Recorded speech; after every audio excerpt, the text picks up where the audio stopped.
All right. Class is in session. The door's open today. It's freezing cold here in Florida. My dog is on the terrace, so the door has to stay open while she sleeps off the 1 mile walk we took today.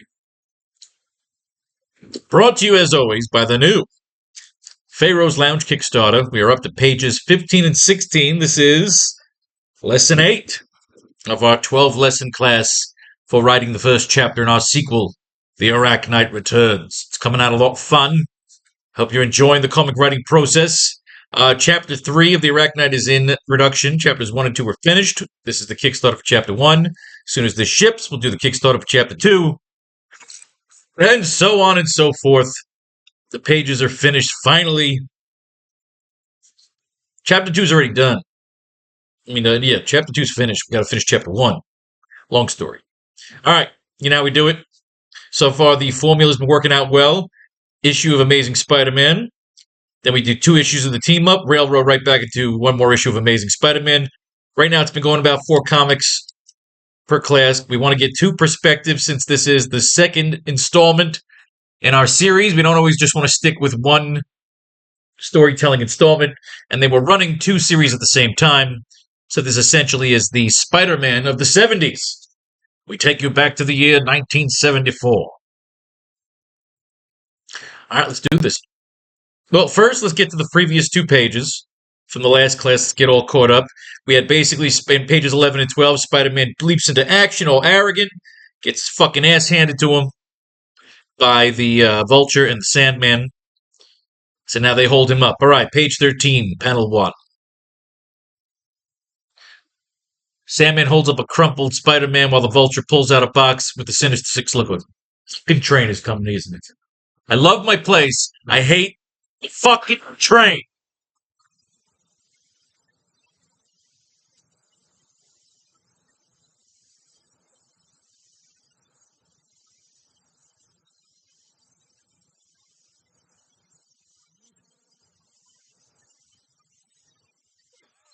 Sucking fucking train. All right. Sandman holds up a crumpled Spider-Man while the Vulture pulls out a box with the Sinister Six logo on it like Spectre. Hey, Manfish, you still conscious? Well, since you're not dead, we got a message we need you to deliver.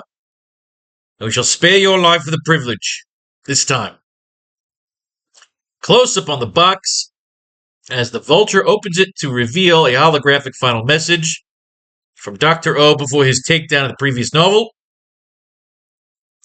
We see the hologram of the Doctor almost creeps Spider-Man out as he struggles to maintain consciousness while held in the vice-like grip of the Sandman.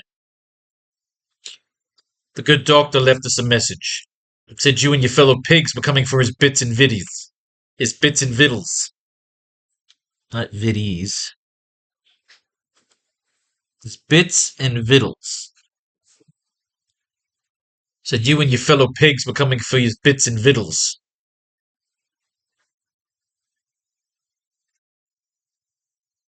Not a message, since we already said message. A manifesto. Good doctor left us a manifesto. Said you and your fellow pigs were coming for his bits and vittles, and executed his backup protocols. Said you and your fellow pigs were coming for his bits and vittles. So, not NP. So he executed his backup protocols. His backup protocol. Protocol. We have Dr. Harrow and his colleagues. They are safe and sound and not for sale. Who are you working for? In a creepy close-up, we see the sandy granite grip begin to crackle and loosen on Spider-Man's neck. We're showing that he can't stay solid for too long. We need a weakness to him. Just as the Vulture uses his rather sharp talon-like fingernail to take a swab of the blood coming out of Spider-Man's exposed mouth. Independent contractors, with only one demand, against one consequence. We want to sit down. We want the Doc back. We know you guys are hiding him in some deep freeze or something. He told us your plan. Released from the Sandman's grip, Spider-Man falls back to the ground, almost slumped into a kneeling position as he tries to gather himself. We see the two shadows of the Vulture and the Sandman flanking him from both sides, representing their victory and temporary dominance over the scene. Spider-Man, of course, is trying to, talk to these assholes. Dr. O is dead. I was there. Your asshole boss died in my arms. Died in arms? No, died in my arms. Your asshole boss died in my arms after he tried to swallow my heart. You're both too late. Let's try this one more time, Manfish. You either deliver the duck, and whatever box you're keeping him in. This Vulture.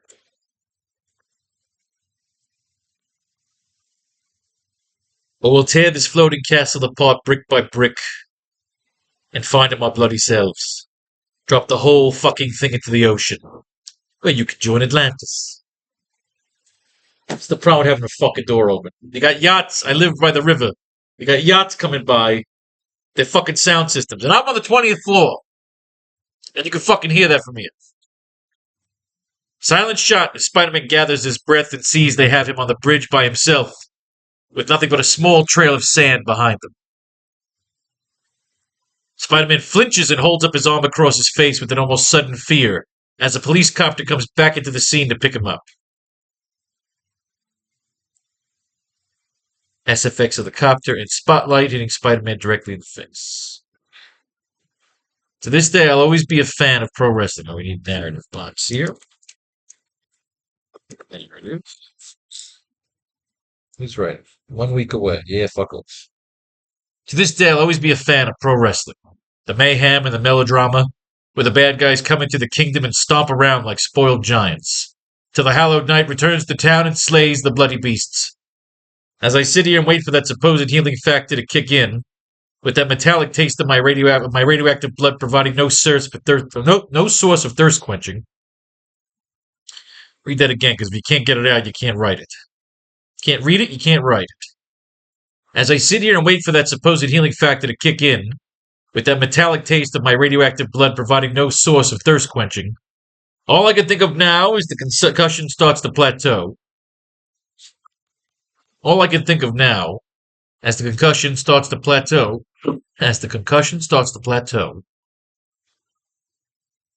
is who is going to be my tag team partner.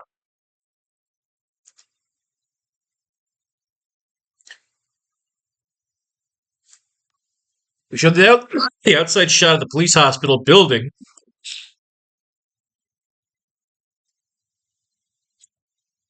With a neon sign across the dirigible flanking it, showing a Now magazine headline about the emergence of the Vulture and the Sandman, the lethal foes of Spider-Man. Were the deadly foes? Was it deadly foes or lethal? Was it deadly? The deadly foes of Spider-Man. Another dirigible is flying towards it with a headline reading, Alpha and Omega Stones coming to the Empire. Caption across the panel reads, meanwhile, after being patched up by Uncle Ben,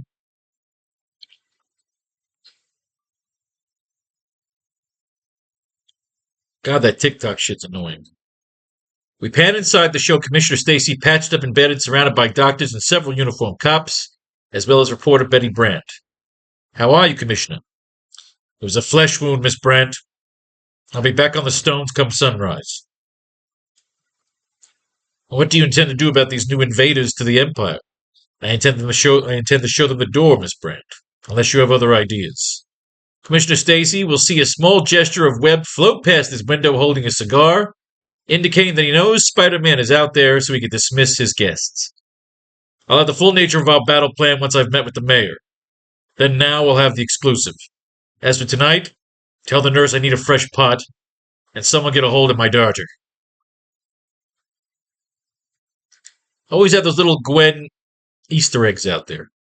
As everyone leaves, we see Spider-Man slowly creep into the room. I hope you didn't forget the lighter. Always prepared, sir. I understand you. I have you to thank. I understand I have you to thank. Did you win the match, kid? Goddamn. Afraid not, sir. Still good over there? Just making sure.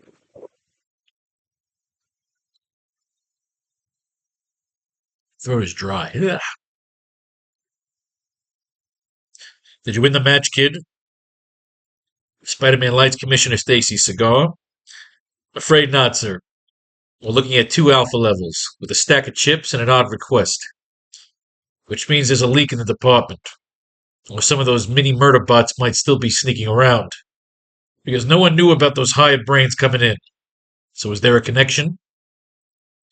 Spider-Man pours a large, steaming mug of tea for himself as he gets set to get the Commissioner up to speed. There's more than a connection. It's the center of the bloody pyramid. But first I'll require a pint of your elixir. We show a mini time-lapse of Spider-Man pacing around the room while going over a strategy with Commissioner Stacy, while explaining their ransom demands. We can show various versions of Spider-Man pacing the room and even the ceiling while conversing with the Commissioner. So they insist we provide something that no longer exists, unless there's something you and I both don't know, which is hardly routine since the beginning of our alliance. So it boils down to what we can do to provide something that will temporarily satisfy these villains, and see if there's a motive beyond vengeance, and either compromise or set a trap. I'll need your best guns, unless you think they're all full of holes. You can have Castle and DeWolf. And here I was flirting with retirement. You're going to have to break the news to my daughter. But if you go near her, I'll... When Spider-Man turns to check on Commissioner Stacy, he sees that he is passed out from fatigue after their long conversation. SFX of the snoring Commissioner.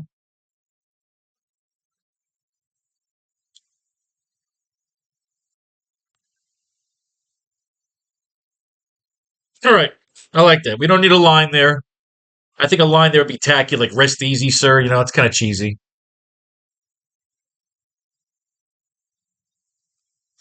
Do you want to have him pulling the fucking covers up? See, Spider-Man has a father figure here. He's got Uncle Ben, which is like Alfred. So we don't need the heartfelt shit here. This is just a colleague, a battle, a friend at arms. So now what we want to do here is what we got set up now is Vulture and Sandman have beat the shit out of Spider-Man. They didn't kill him.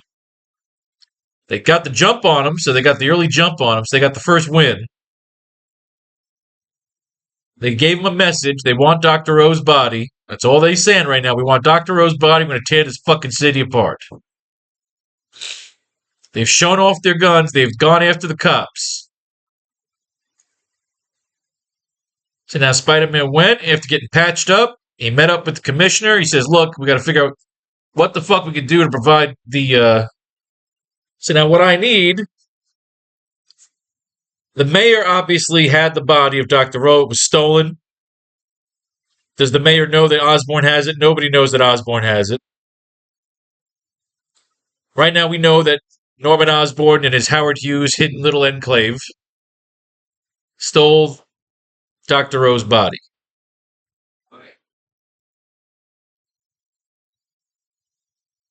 We could just cut right to Mayor fucking Jameson.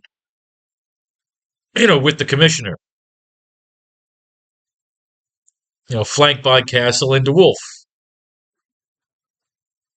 With Spider-Man on the outside, listening in.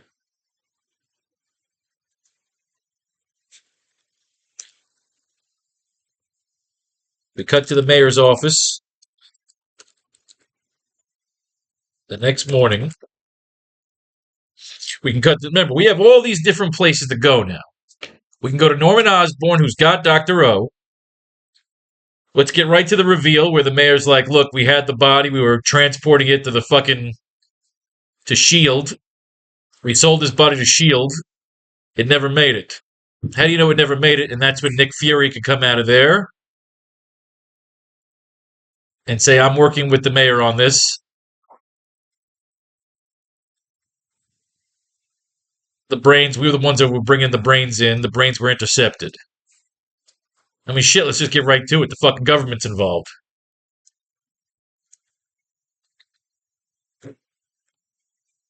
We cut to the mayor's office the next morning. The mayor's going to bring in fucking Nick Fury. Having a meeting with the commissioner.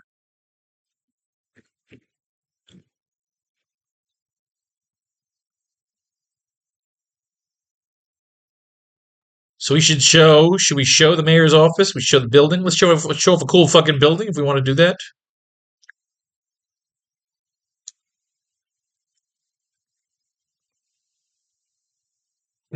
We show the luxurious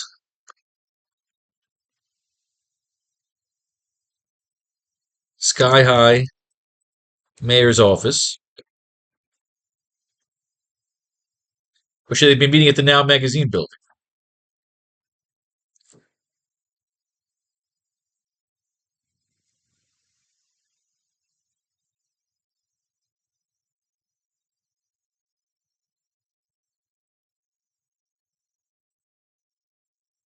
Let's go with them at Now Magazine. Let's do Now Magazine.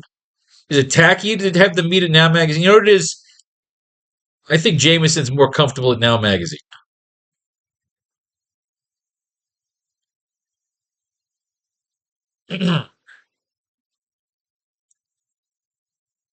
Would Nick Fury show up at Now Magazine?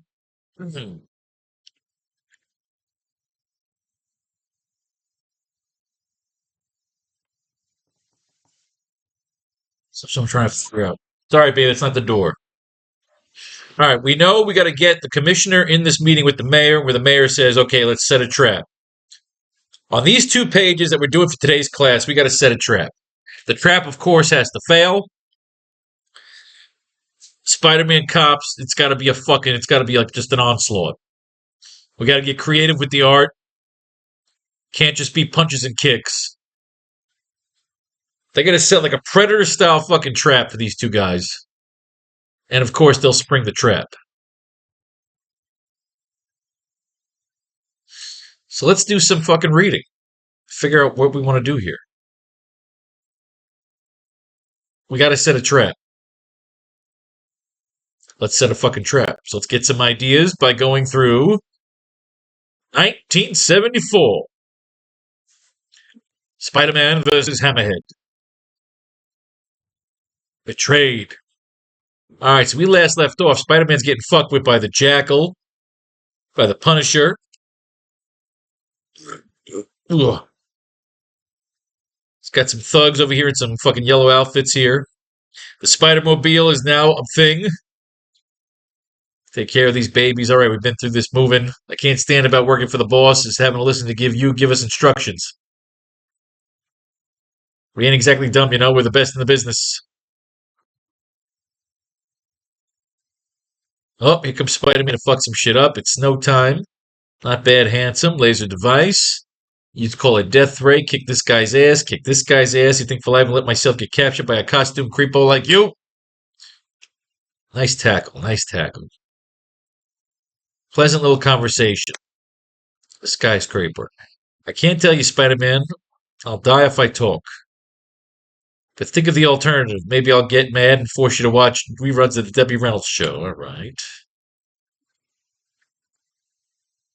Oh, shit. If I begin to say his name, it'll kill me. He can do it, Spider-Man. I've seen him. Boom! Holy shit, he shorts his brain out. Just though his brain short-circuited. I like that. That's fucking twisted. Something just burned out his skull. So Dr. Harrow... Naturally, we're not the sort of guys who want to keep you in suspense forever. So we can see by these shadows, we know this is fucking Hammerhead and the Jackal. The Jackal we can throw into our storyline somewhere. No one knows the Jackal's true identity. Hammerhead, of course, was in a gang war with Dr. Octopus.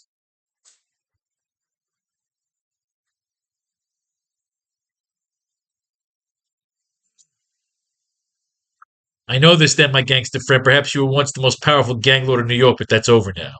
Spider-Man destroyed your mob and you were forced to flee the country. See, he's like Flat Top. If you ever wanted to bring in like a Dick Tracy villain. In the months between that time and this, the costume bum men called the Jackal has risen to supremacy of which you can only dream. You and Doc Ock, we got some gang wars going on. We're bringing all that element in here. Familiar Tower. He gonna wake up the Torch. The Torch is gonna give him, of course, the Spider-Mobile. Maybe we'll bring this into our story at some point. I don't know if we can. We could bring it in as like a commercial. You throw it in as a commercial before one of the new issues. Then again, considering the ideas we had to work with, Johnny, all right. We got to bring the Spider-Mobile into this.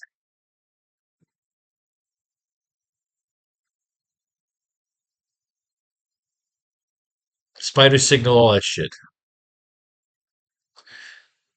You know what we can have at one point? Let's get some notes in here.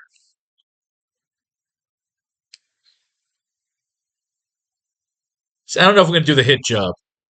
We're just going to go right to the next. We're going to get right to the fucking. Yeah, we're not going to do a hit job. Because right now, Vulture and Spider and Sandman, they're working independently. They don't want to kill the commissioner. Maybe somebody else wants to kill the commissioner, and that could be another subplot. Yeah. I want to get to the trap. Fuck it. You don't throw a thug scene in there for filler unless it can really feed some meat into the story. Would someone want to kill the commissioner? It's a police hospital. Fuck that shit. You're not getting in there. He's a commissioner. It's a high-profile fucking job. So let's get rid of that. Let's what we put in. Oh yeah. At some point, either we open one of the chapters with a commercial for the Spider-Mobile that is a send-up of Spider-Man ads and movies to open our story, or Spider-Man at some point can have his web shooters or powers temporarily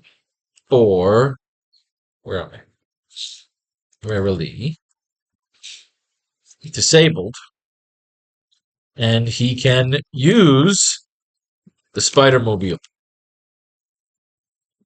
like a Batman climactic scene or James Bond style thing. I'm liking the Spider-Mobile idea. He could steal it at the end from a display case or some sort of festival affair where they're showing off the Spider-Mobile. I like that idea. It becomes like his Aston Martin, you know? Like his Aston Martin. He steals it from whoever made it for profit and uses it. Fuck. Holy shit, I even like this. Shield could gift it to him for the climactic scene. Oh, we gotta bring in Shield now. Oh, I'm bringing in some Nick Fury action. It shoots webs. Oh, fuck off. Climbs up the fucking ceiling. Alright, it's him and fucking Johnny Storm do a little joyride, and I like that. Little joyriding. Spider-Man had the spider buggy. Not the buggy, the motorcycle. Spider cycle. Which gave me my first idea for the Suicycle series that we currently have going. And I had the idea of doing Mary Jane and Gwen Stacy topless on the Spider Cycle. And a book series was born. We're coming up on Suicycle 4. Hold it. So we get a real friendly moment between Johnny Storm and Spider-Man, which is kind of cool. Dr. Octopus is, of course, watching from the background. Some men find it necessary to struggle for success, but for reasons I shall never understand, good fortune has always been mine. From the accident which turned me into a human octopus. to the stroke of chance which introduced me to May Parker. I never had more most momentary bad luck, and now this, my arch-enemy Spider-Man, delivered to me at last. It's almost too much to believe. The fool has already given me all I need to destroy him forever. Few short moments on the roof of the Pan Am building, which supports Manhattan's only commercial heliport. Man, this is 1974.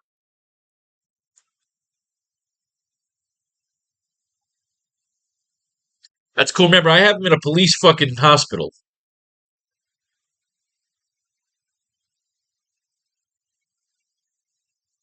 Because of your error, I was forced to walk 34 blocks.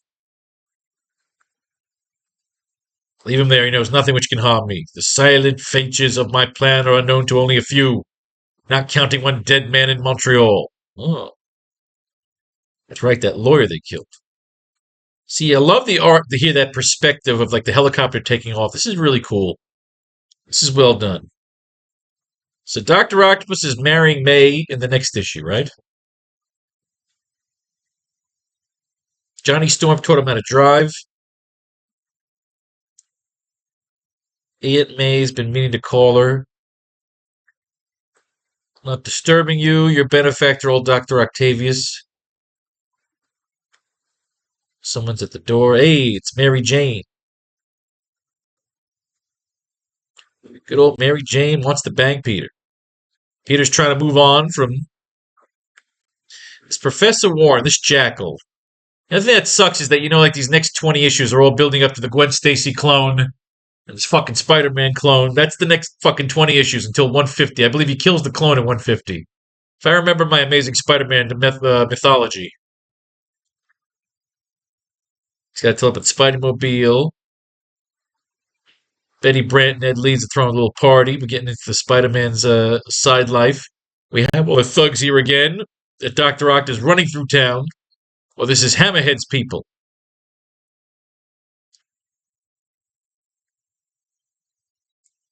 We definitely have to use the Spider-Mobile in this story. Just because we're reading about it now, we don't have to make it look so tacky. Hammerhead. I know at some point, like, Hammerhead hits, like, when they go off to, like, fucking this marriage, I know Hammerhead at some point hits, like, a fucking nuclear reactor, becomes, like, a ghost. You and Dr. Octopus the few of my when I was ready to take over the underworld in this burg from that clown, the Kingpin. So I liked it. They showed there was a pecking order in the mob life here. Is the Kingpin went down after everything would happen with his son, and I think Daredevil took him down in the 70s here. Back in Spidey 213. What are we up to? We're reading 130. I think they made 113 probably. This is an error. That bird from the clown, the Kingpin. I won't let you do it again if I have to kill you. Just when things are getting nice in this town, you have to show up and start a fracas. Why don't things happen this with the Avengers, the Fantastic Four, even Power Man?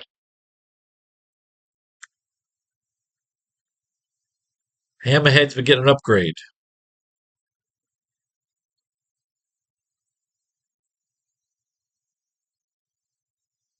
He gets his ass kicked. What is this monstrosity? Funny, our boys are going to hurt a guy. Making fun of the Spider-Mobile. He's got to web up the cops. He's got to steal the Spider-Mobile.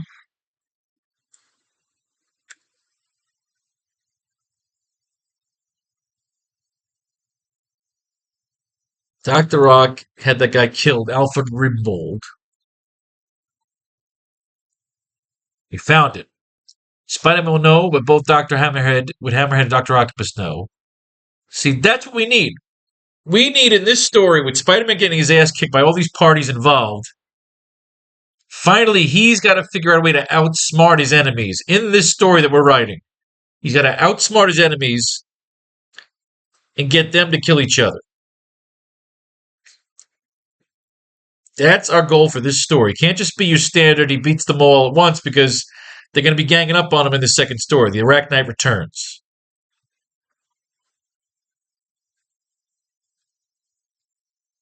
Betty Brant, he's here at the party. The camouflage tactic, it looks like a caddy. Everybody's at the party, all the side characters.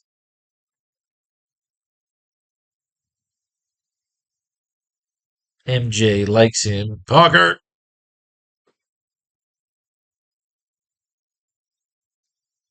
I want to talk to you.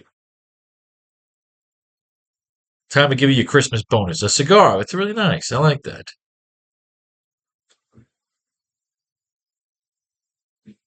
Think of his Gwen. He keeps thinking about Gwen. He's got to warn Aunt May. There's some shit coming down. Dr. Octopus is planning to. Aunt May said, what I hate is he leaves the party. He ditches the party. They don't know that he left. Aunt May wants to fuck. I mean, Mary Jane wants to fuck him. Yes, that's what was going on. He was getting married.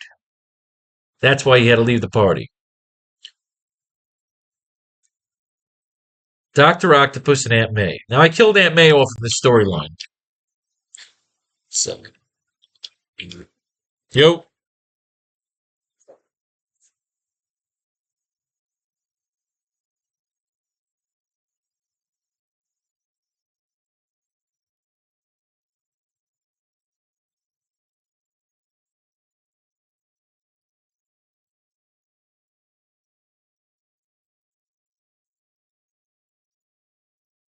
gotcha.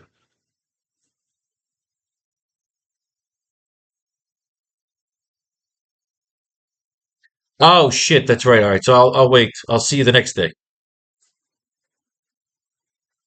Yeah, I'll come by. I forgot about that. Yeah, I'll come by New Year's Day on Thursday. Yeah, all the drunks. Yeah, all the drunks will be out. Yeah, I got you.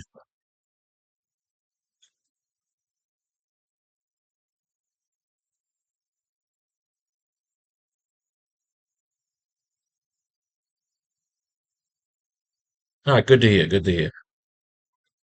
All right, ma. All right, ma. Bye. All right, good shit. Good news. Good news had by it. All right, very good. What are these people? What do you want? We'll read that later. That's annoying. Go away. I'll get back to my class. All right.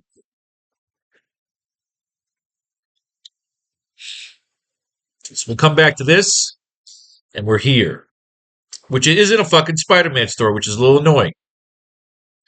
So we'll kind of blow through it. Now, where are we script-wise?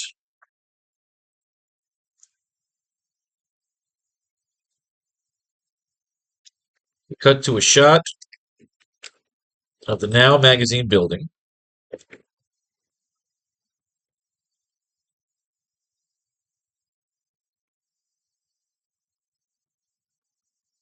during the daytime. Should be Now magazine. If you have Nick Fury walking into the fucking scene here, the mayor's office. Shut up! Cut to a shot of the mayor's rooftop office. While dirigibles and sky bikes zoom by. Caption across the panel reads, meanwhile,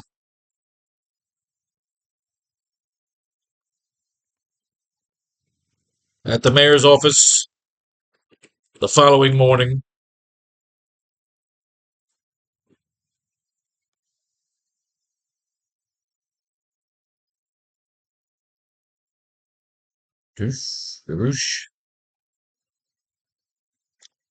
one of the dirigibles. Let's keep throwing some Easter eggs in there. One of the dirigibles floating by has the neon Now magazine headline headline across the center.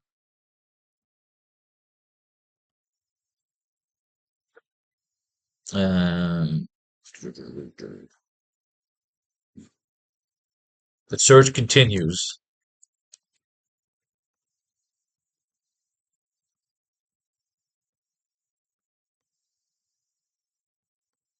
for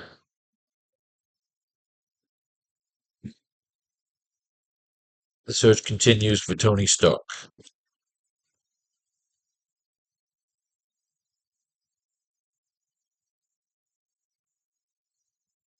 Missing in the wastelands.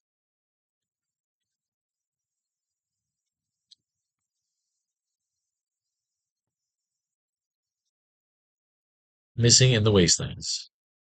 MIA in the wastelands, or just no missing in the ass. MIA. Missing in action. No, missing in the wastelands. The search continues with Tony Stark missing in the wastelands. There we go. Started up right. See how you always keep going, always peeling more at the onion. All right. Shush. We cut into the mayor's office.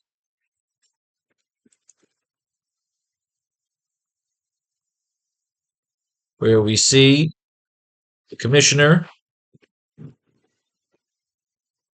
seated in front of Mayor Jameson's rather comically large desk.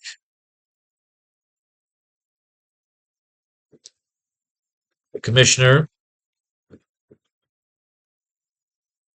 is using a cane and still has some bandaging visible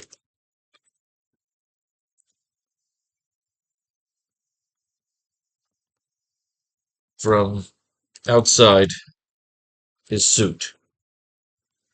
He is flanked by his two trusted lieutenants, De Wolf and Castle.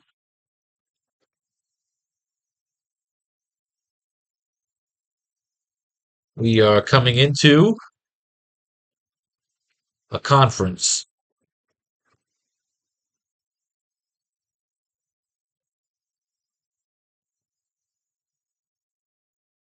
Where we just go right into the mayor saying,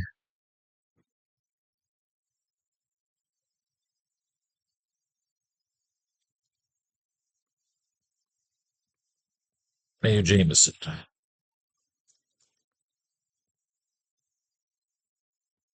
Dr. Octopussy's, Dr. O's body. Dr. O's body was en route.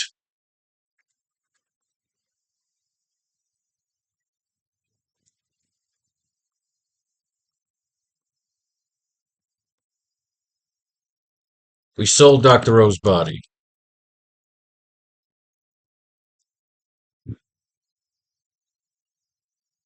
So should we start with you did what from the outside here?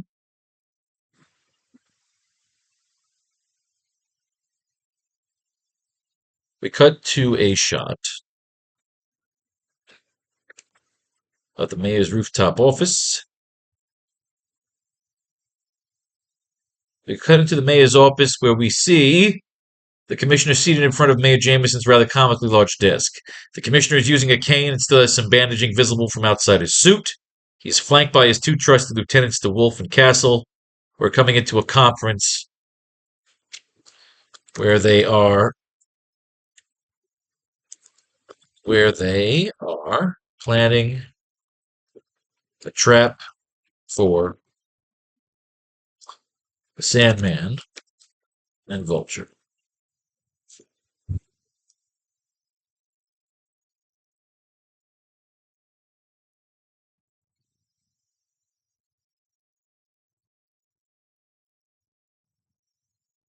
We sold Dr. O's body.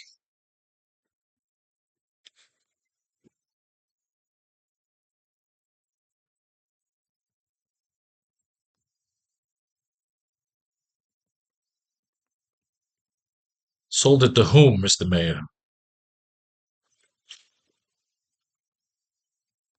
Sold it to whom, Mr. Mayor?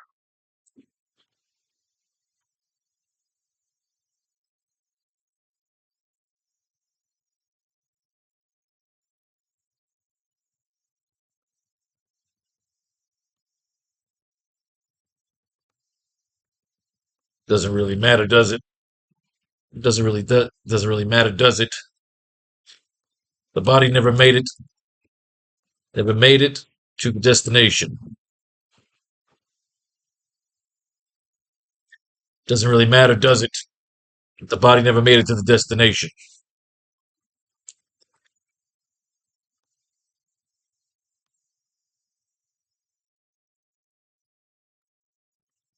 Stolen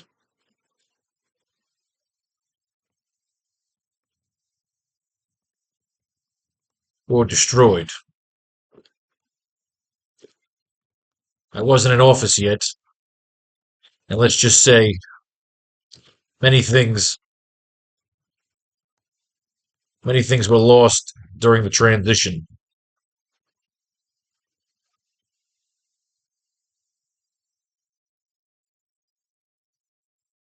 It was stolen or destroyed.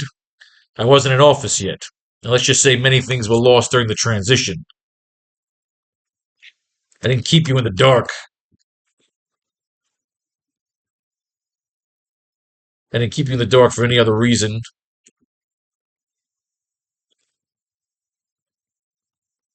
And I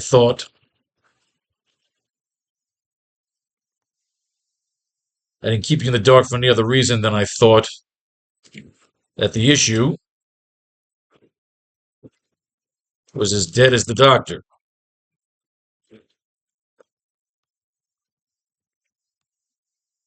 And let's say, it was stolen or destroyed. I wasn't in office yet. And let's just say many things were lost during the transition. I didn't keep you in the dark for any other reason than I thought this issue was as. Nah, it's too much to say there. I didn't keep you in the dark, Commissioner. I didn't keep you in the dark, George.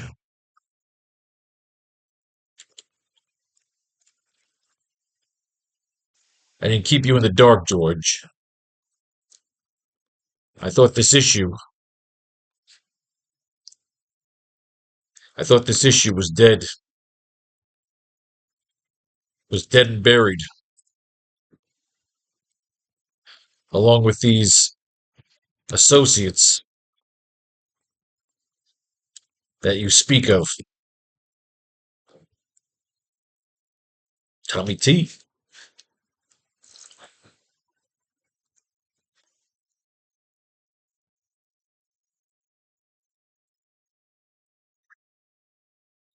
It was stolen or destroyed. I wasn't in office yet. Let's just say many things were lost during the transition. I didn't keep you in the dark, George. I thought this issue was dead and buried, along with these associates that you speak of. So now that they're here,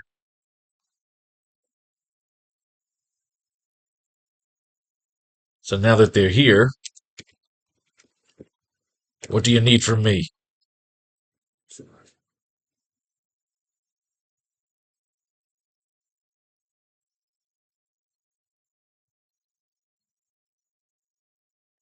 What do you need from me? Oh, Tommy, why do you write to me right now? What do you need from me?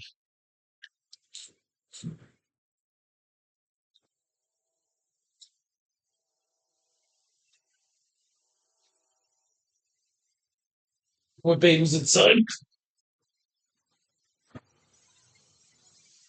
A fucking drink. All right. Yeah. All right. Panel 3. What do you need from me?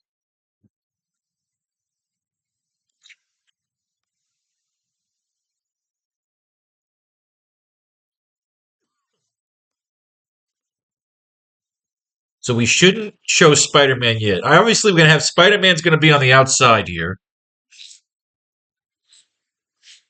Nick Fury might even catch him. What do you need from me? Close up on Commissioner Stacy.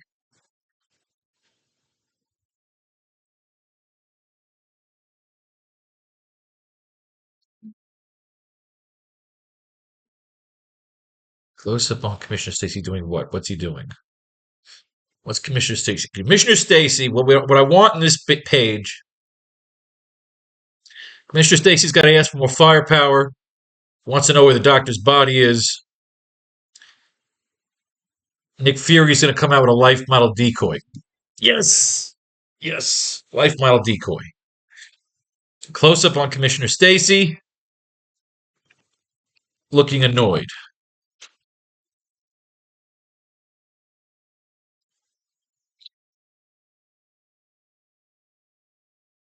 Doot, doot, doot, doot.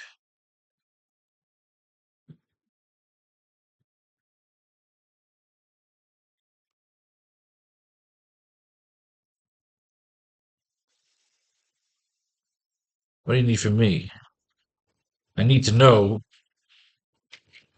who you sold the doctor to. I need to know who you sold the doctor to.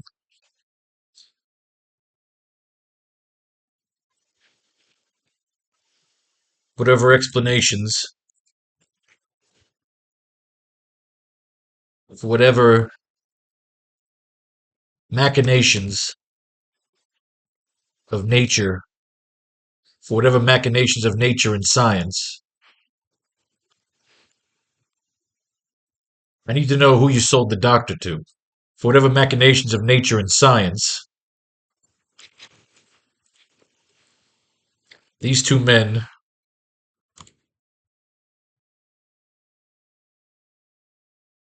these two men, or should I say monsters, these two men, or should I say monsters, were supposed to be dead, but they are not. But they are not. And they're looking for someone who is also supposed to be dead.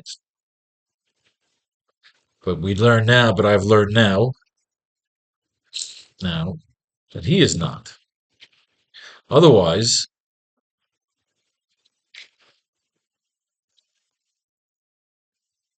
you wouldn't have sold his body, or should I say, his brain, or you wouldn't have sold his body, or should I say, his brain, off to some random outfit that may or may not have gotten the delivery.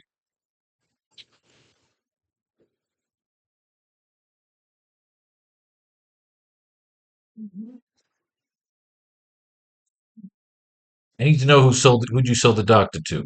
For whatever machinations of nature and science, these two men, or should I say monsters, are supposed to be dead, but they are not. And they're looking for someone who also was also supposed to be dead. But I've learned now that he is not. Otherwise, you wouldn't have sold his body, or should I say his brain, off to some random outfit that may or may not have gotten the delivery. That may or may not have gotten the delivery. Nah, I don't know. This sounds tacky. I don't like it. I don't like it. It's tacky. This is Commissioner Stacy. We're speaking as Commissioner Stacy. I need to know who you sold the doctor to. For whatever machinations of nature and science, these two men, these two men are now walking the streets of Empire City as monsters. These two men are now walking the streets of Empire City as monsters. And they're looking for their leader, who up until about a few hours ago,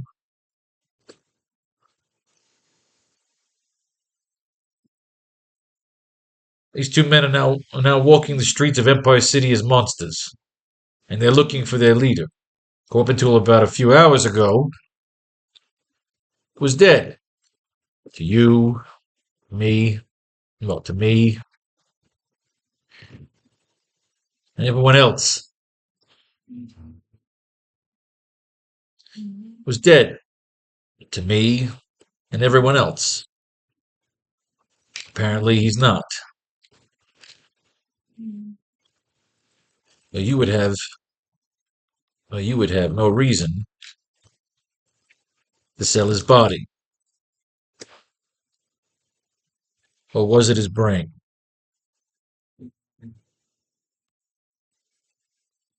Start talking, Mr. Mayor, because I'm getting those Norman Osborn vibes.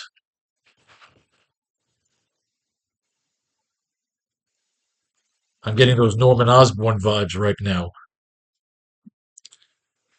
And then we have a voice off panel.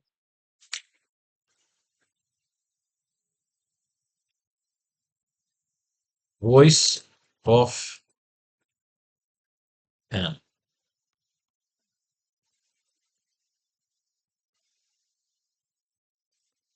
And you're not far off.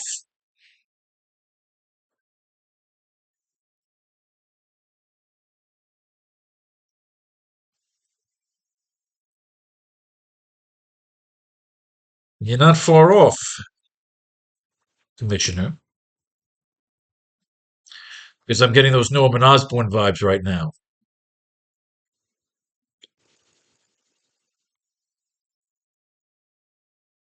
which makes you. What would Nick Fury say walking into the shot here? Start talking, Mr. Mayor, because I'm getting those Norman Osborn vibes right now, which means you're getting warmer, Commissioner.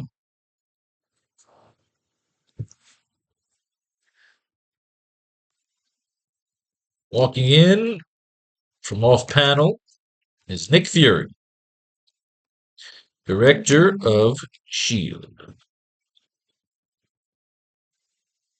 In his classic suit, salt and pepper, hair and beard, going classic Nick Fury. In his classic suit, salt and pepper, hair and beard,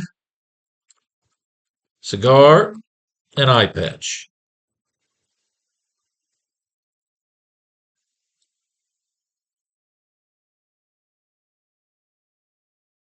He approaches the commissioner to shake his hand and introduce himself into the scene. No, not yet. That's the next pen. He flanks the mayor as he comes into. Walking in from off panel is Nick Fury, director of S.H.I.E.L.D. in his classic suit, salt and pepper, hair and beard, cigar, and eye patch. He flanks the mayor as he comes into the scene to answer into the scene.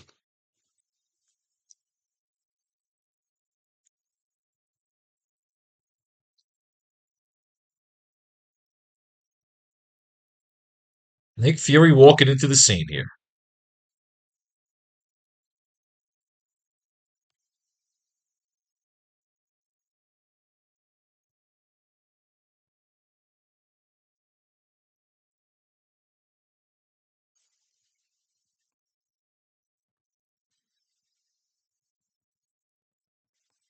Mr. Stacy, meet Nick Fury,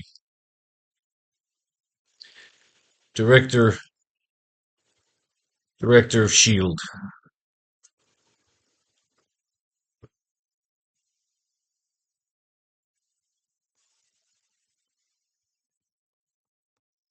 We're working together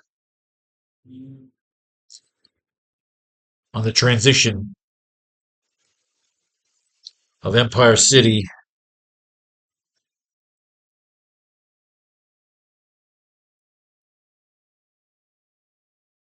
working together on the coalition of Empire City and the rest of the Union. We're working together on the coalition of Empire City and the rest of the Union.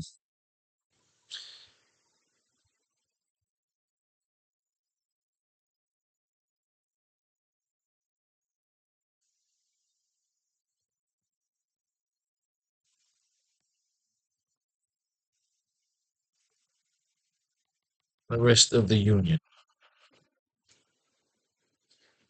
All right, walking off panel is Nick Fury, director of S.H.I.E.L.D. in his classic suit, salt and pepper hair, beard, cigar, and eye patch. He flanks the mayor as he comes into the scene. Commissioner Stacy, meet Nick Fury, director of S.H.I.E.L.D. We're working together on the coalition of Empire City and the rest of the Union.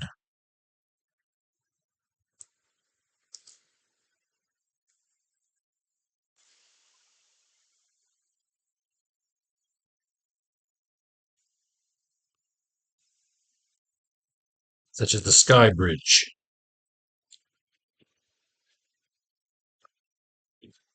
We're working together on the coalition of Empire City and the rest of the Union, such as the Sky Bridge.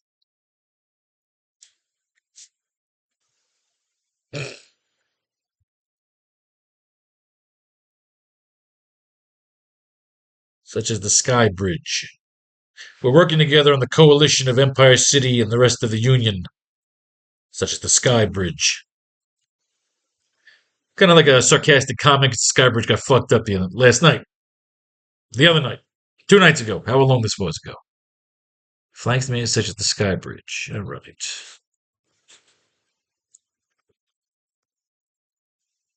Nick Fury approaches Commissioner Stacy to shake his hand and offer a cigar.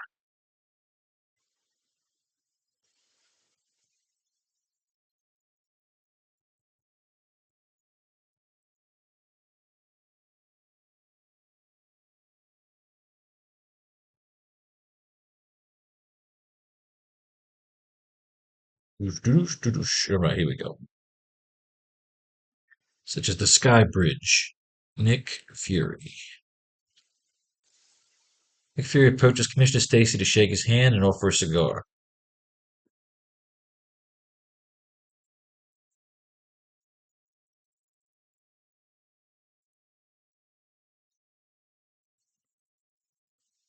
We were the ones who purchased.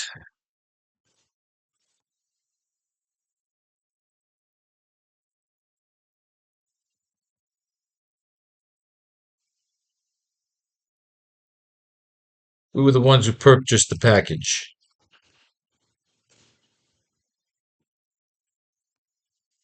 The preserved cranium of one Dr. O.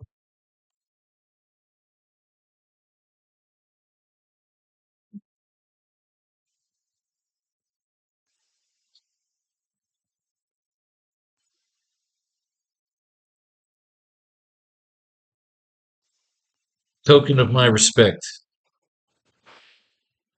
Token of my respect, George. Token of my respect, Commissioner.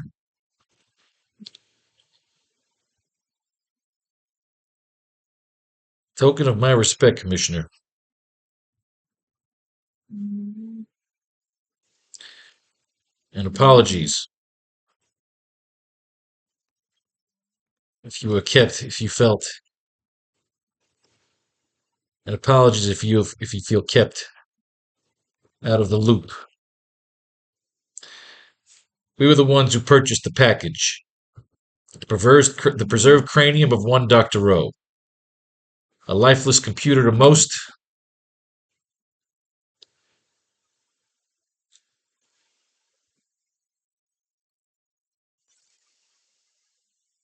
But a dangerous black box.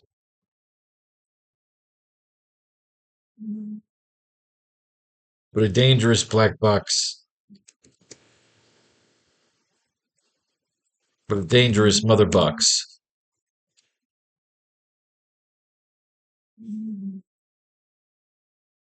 Is that they were called with the dark side and apocalypse and all that? Throw that little term in there. A token of my respect, Commissioner. Him offering the cigars, like, a token of my respect, Commissioner. And apologies if you feel kept out of the loop. We were the ones who purchased the package. The preserved cranium of one Dr. O. A lifeless computer to most, but a dangerous mother box. But a dangerous mother box in the hands. But a dangerous mother box in the hands of the wrong entity.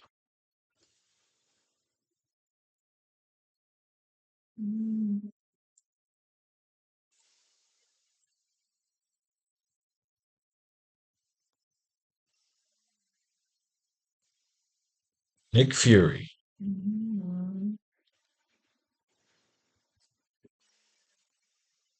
Did we ever cross paths?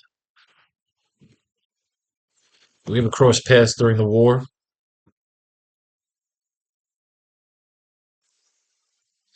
Nick Fury. Did we ever cross paths during the war?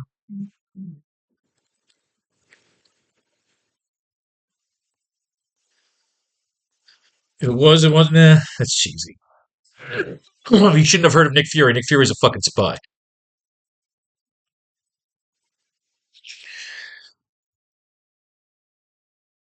A lifeless computer to most, but a dangerous mother box in the hands of the wrong entity.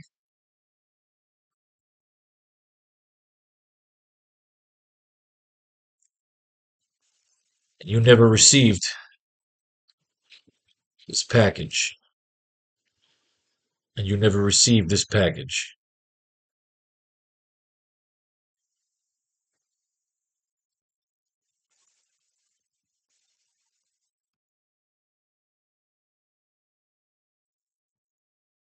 Mia Jameson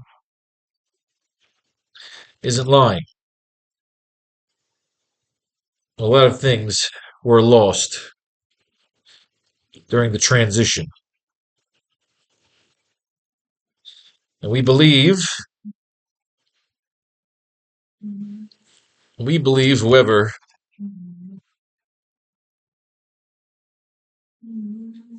whoever intercepted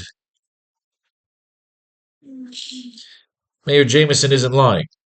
A lot of things were lost during the transition.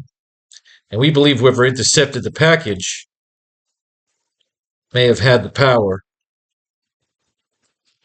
may have had the power to disrupt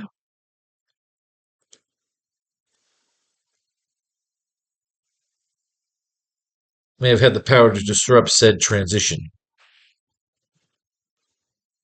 Commissioner will answer. Commissioner Stacy. Osborne. Osborne.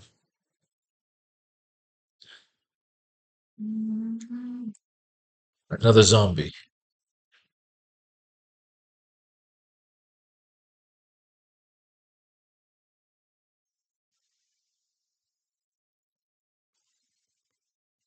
You don't need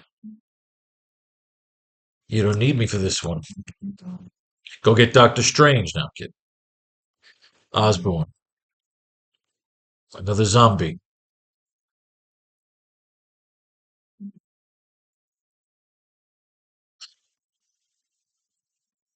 Is that what brings you here? Is that what really brings you here? Is that what really brings you here? Osborne? Another zombie?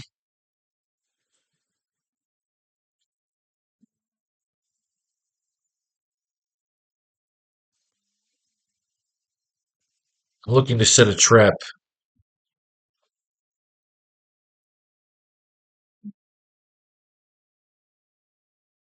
I'm looking to set a trap, and you've got me digging up the dead. And you got me digging up the dead. Uh, I like some good dialogue back and forth, but it's got to have something to it other than just saying shit. Mayor Jameson isn't lying. A lot of things were lost during the transition, and we believe whoever intercepted the package may have had the power to disrupt said transition. Osborne, another zombie. I'm looking to set a trap. You've got me digging up the dead. I'm looking to set a trap, and you've got me digging up the dead.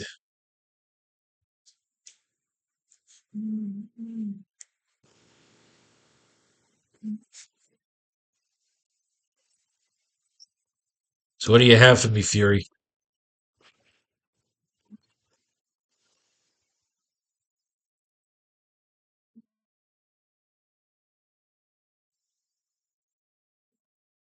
Osborne, another zombie. I'm looking to set a trap. You've got me digging up the dead. So what do you have for me, Fury?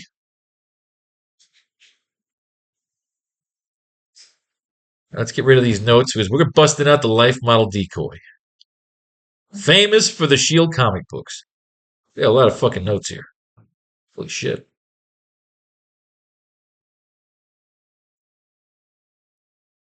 I like that we have so many fucking notes.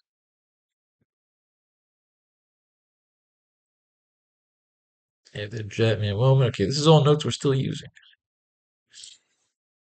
Needs those scientists.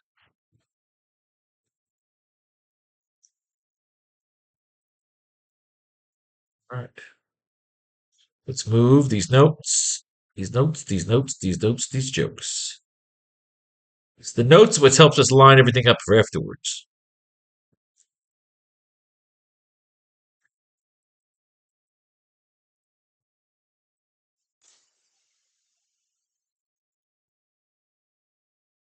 So pages, we're going to put this on 17. If we need it, we will come back for it. A lot of goddamn notes. I like notes. So what do you have for me, Fury?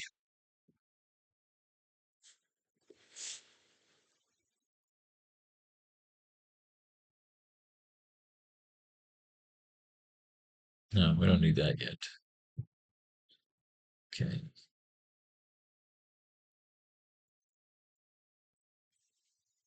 Close up on Nick Fury.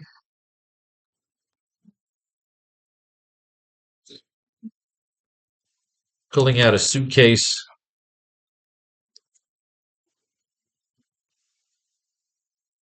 Is it suitcase? Nah, he would be pulling out a suitcase.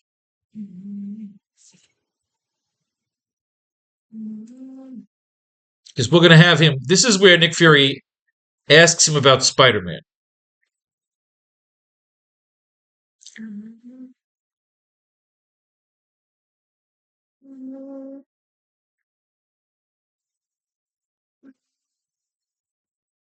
Nick Fury pulls up a chair next to Commissioner Stacy.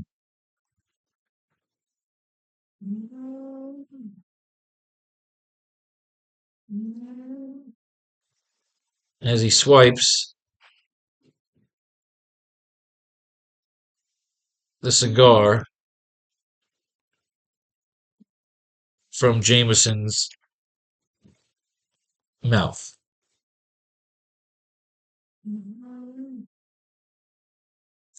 Nick Fury pulls up the chair next to Commissioner Stacy as he swipes. Nick Fury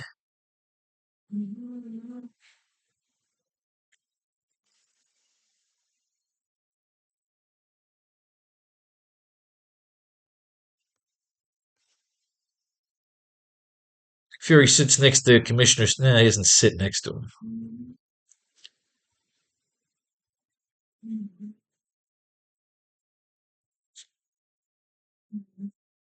Nick Fury swipes the cigar from Jameson's mouth as he kicks back on to his desk to describe his plan for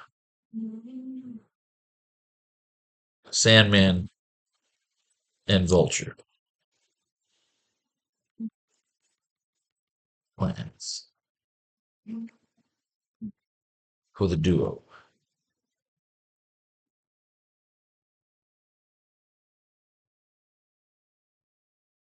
All right. Nick Fury swipes the cigar from Jameson's mouth as he kicks back on his desk to describe his plans for the duo.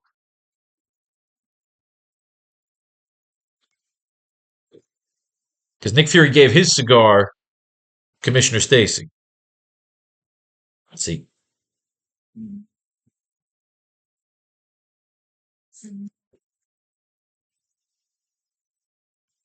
Well, this is usually where I give the answer.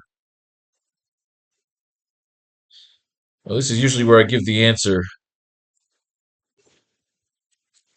more firepower.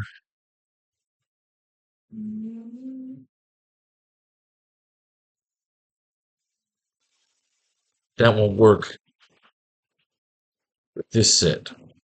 No, they need more firepower.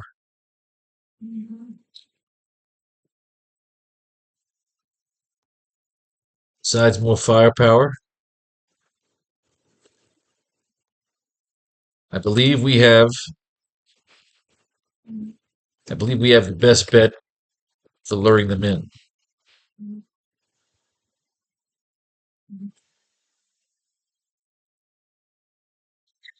Besides more firepower, I believe we have the best bet for luring them in. My outfit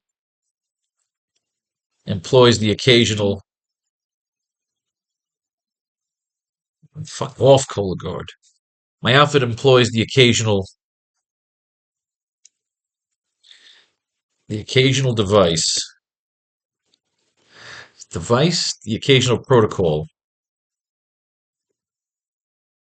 My outfit employs the occasional protocol LMD.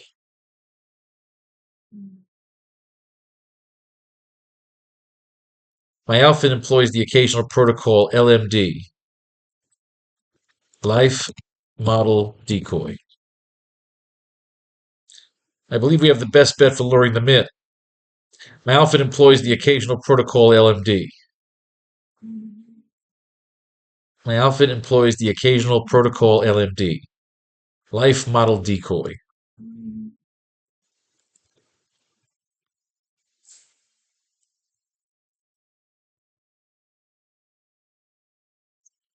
I believe we have the best bet for luring them in.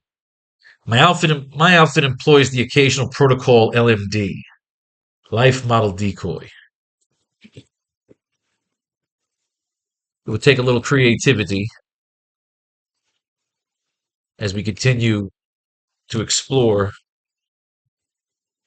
whatever stock footage remains of the good doctor.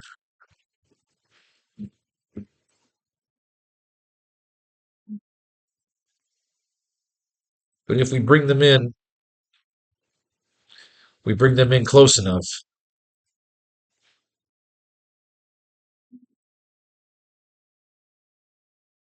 But if we bring them in close enough to accept this ransom,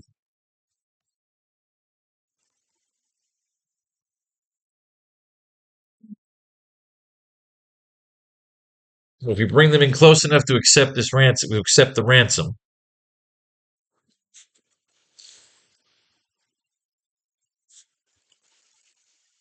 and the LMD will have enough,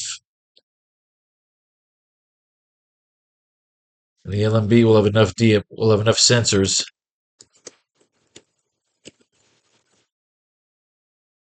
and the LMD will have enough sensors. If we bring them in close enough to accept the ransom, and the LMD will have the sensors to pick up their genetic makeup,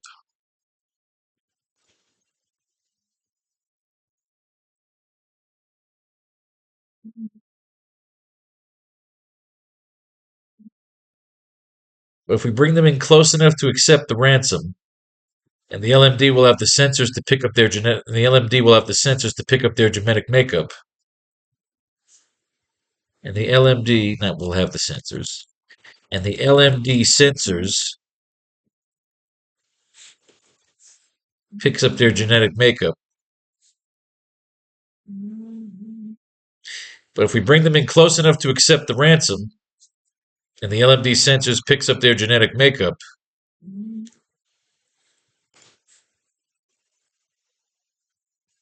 then we'll have ourselves an advantage. Plus, as a bonus,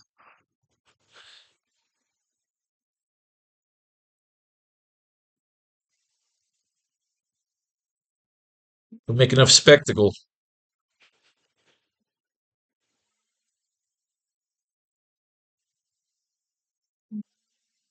Plus, as a bonus, we put out a few whispers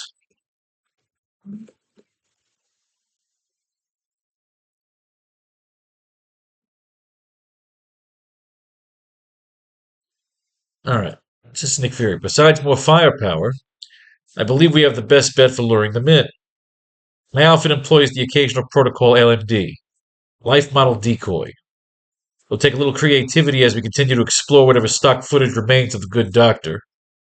But if we bring them in close enough to accept the ransom, and the LMD sensors picks up their genetic makeup, and the LMD sensors pick up, and the LMD sensors pick up their genetic makeup, then we'll have ourselves an advantage. Then we'll have ourselves the data.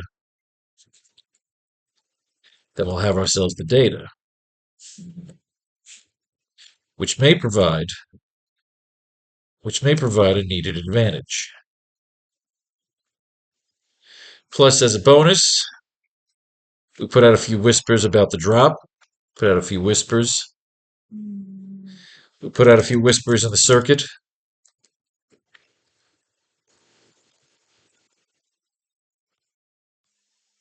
Why is it going there? Fucking Christ.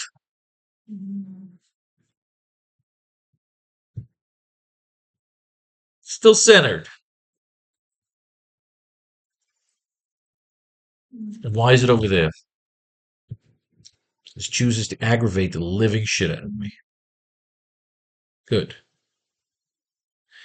Plus, as a bonus, we put out a few whispers in the circuit. Location and details on the drop. And this Osborne character may show his face. And this Osborne character may show his face out of ego or curiosity. Then we have our thief. And we have our rats.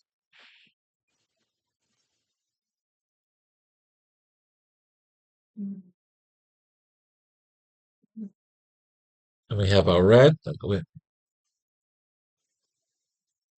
This Osborne character may show his face out of ego or curiosity. Then we have our rat. And we have our rattlesnake.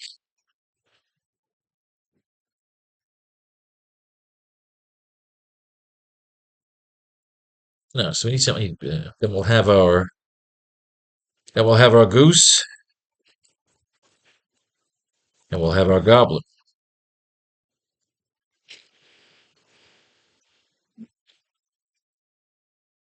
It's one comma. No, what?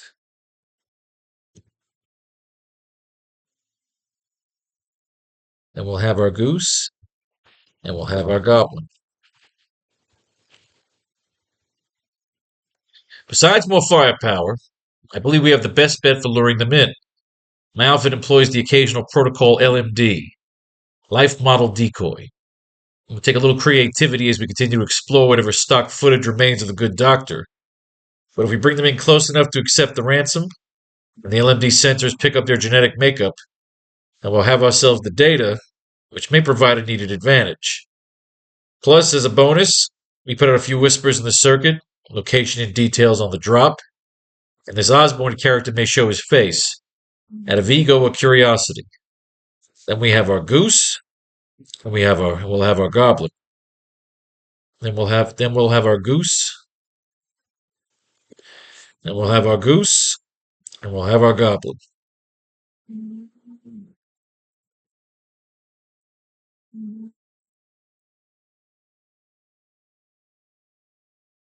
All right, so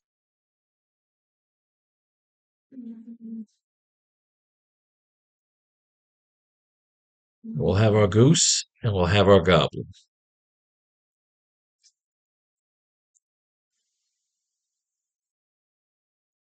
So that's him doing that. Panel 7. This page is done. We just got to close it up here.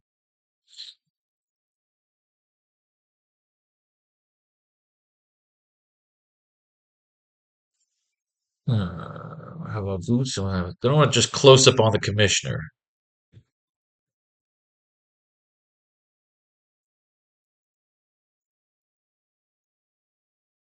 Close up on Commissioner Stacy looking annoyed. So what we'll change this to is annoyed as he leans on his cane and gestures towards the mayor.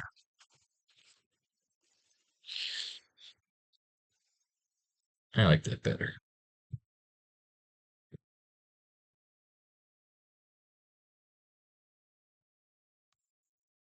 So it's more firepower. We did that speech already. So panel 7. Then we'll have our goose. And we'll have our goblin.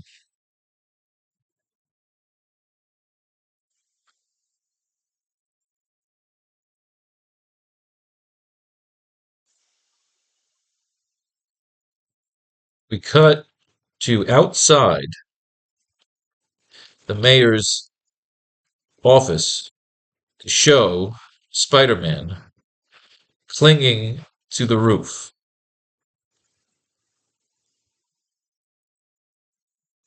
We see him in a cool, crouched, upside down position, almost like Tom Cruise. No, almost like Tom Cruise in Mission Impossible as he gestures to the radio on his ear.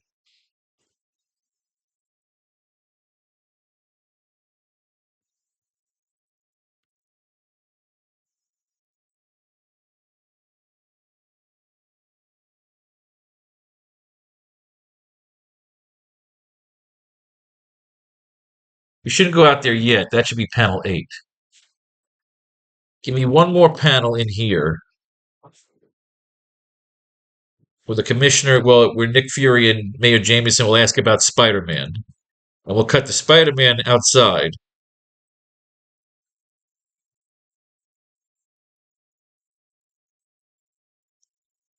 on his ear while eavesdropping on the conference.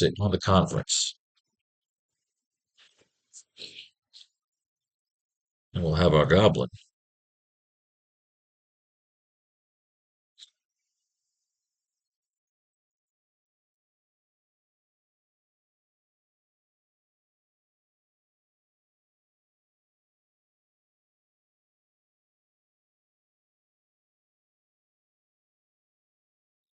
We'll have our ghost and we'll have our goblin. Then we'll have our ghost and we'll have our goblin. I like that better. We'll have our ghost and we'll have our goblin.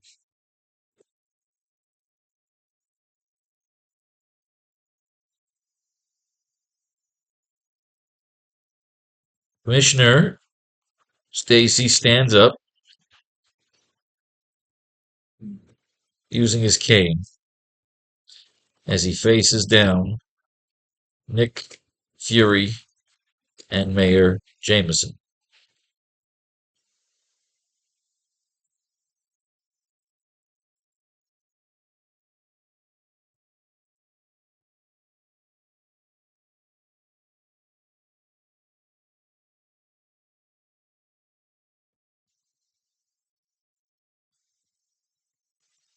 Sorry if this means postponing your retirement, sir.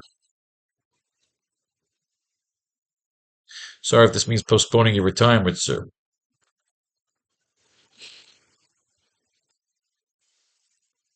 The fish can wait. The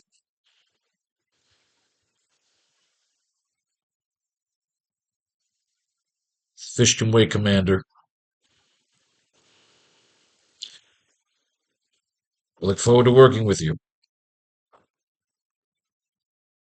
And Mayor Jameson has to pop in with.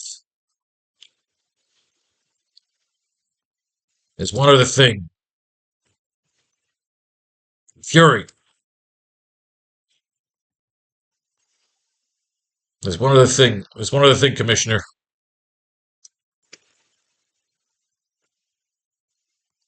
Fury.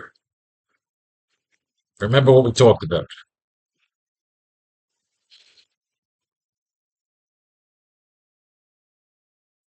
Sorry if this means postponing your retirement, sir.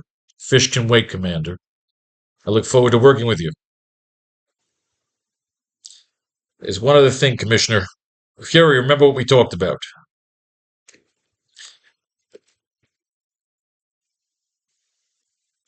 Of course, Your Honor.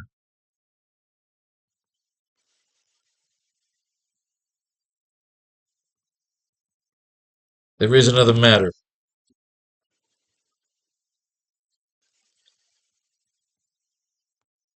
There is another matter, Commissioner. Something I hope we can discuss in private. There is another matter, Commissioner. Something I hope we can discuss in private. It pertains. It pertains to one of your acquaintances. It pertains to one of your acquaintances.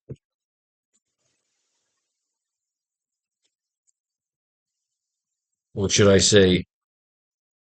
Accomplice.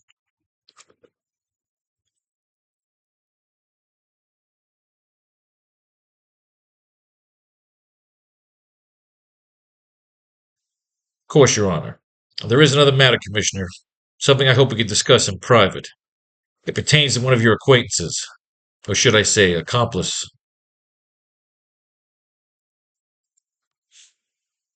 We cut to outside the mayor's office to show Spider-Man clinging to the roof. We see him in a cool crouch upside down position like Tom Cruise in Mission Impossible as he gestures to the radio on his ear while eavesdropping on the conference. All right, perfect.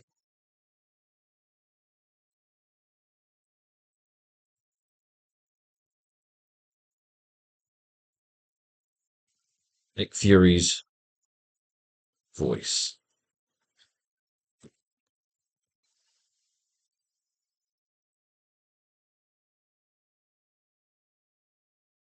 What can you tell me?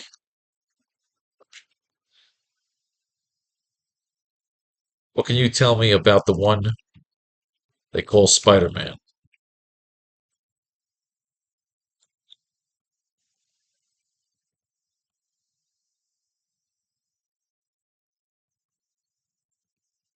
He still, he still has a hard on for me.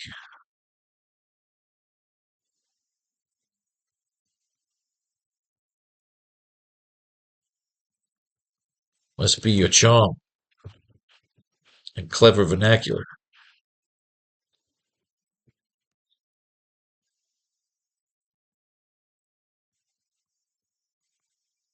Regardless,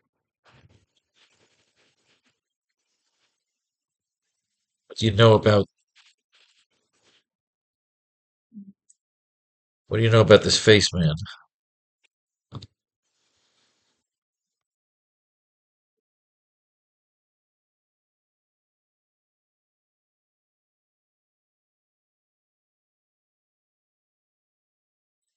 Must be your charm and clever vernacular. So I've been told.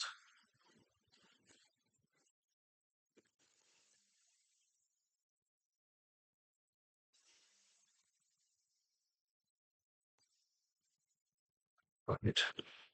Must be your charm. Must be your charm and clever vernacular. What do you know about this face, man? Fury.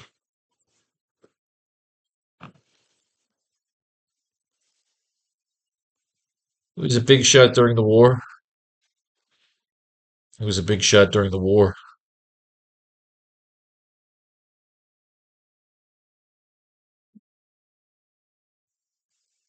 Spy. Spider-Man will say. Spy?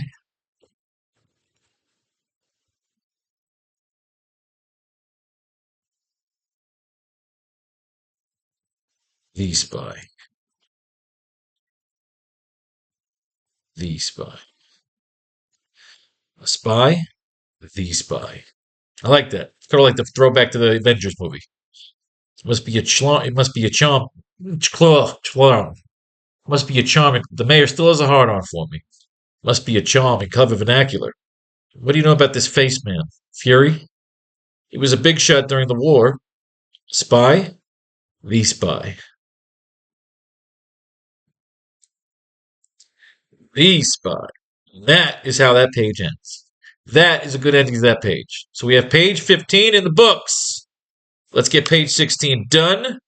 And class is dismissed. And I'm going to get tacos.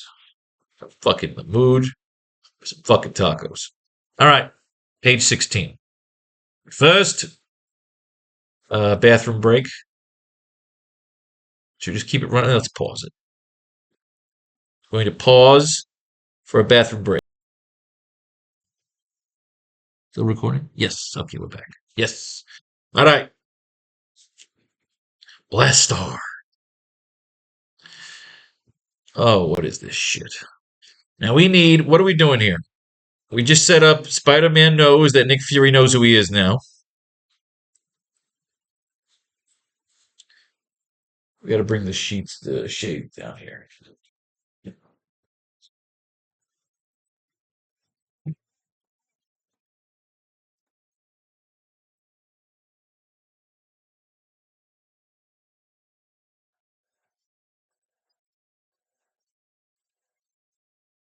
See the bloody thing? No.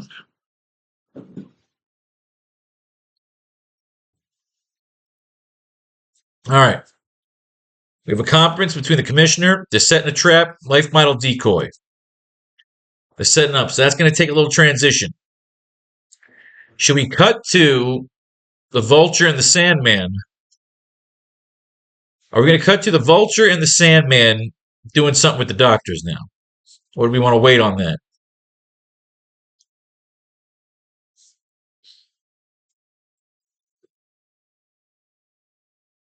We got to figure out where we're going on 16.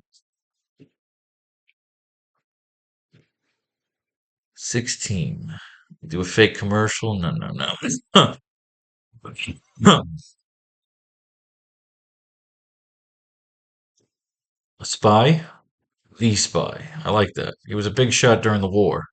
A spy? The spy. So Spider-Man now knows there is a spy looking for him. Huh. What do anybody know about this face man? Fury.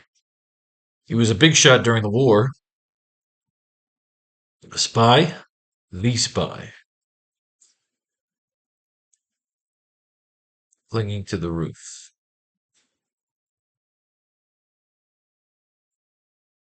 Clinging to the roof. He's doing his Tom Cruise shit. All right. A spy? The spy. So now what do we do next here? Once we're done with 16 here, that's the end of the second act. So what are we setting up here? We got to pause because I got to take a dump. Figures. And we're back. All right, we're back. We're back. We'll break. All right. We need this next page. Read the after, buddy.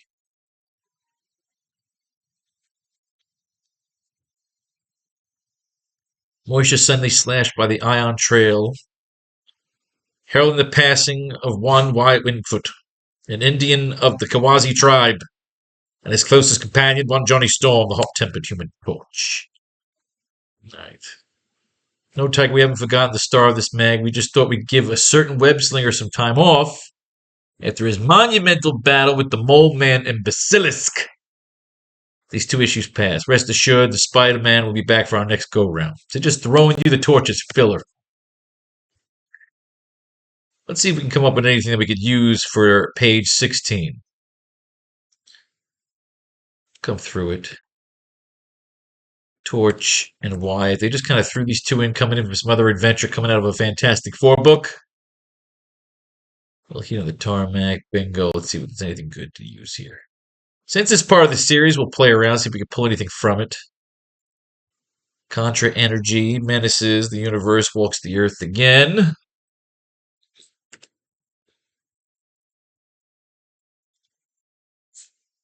Professor Paxton Pentecost controls a most delicate machine.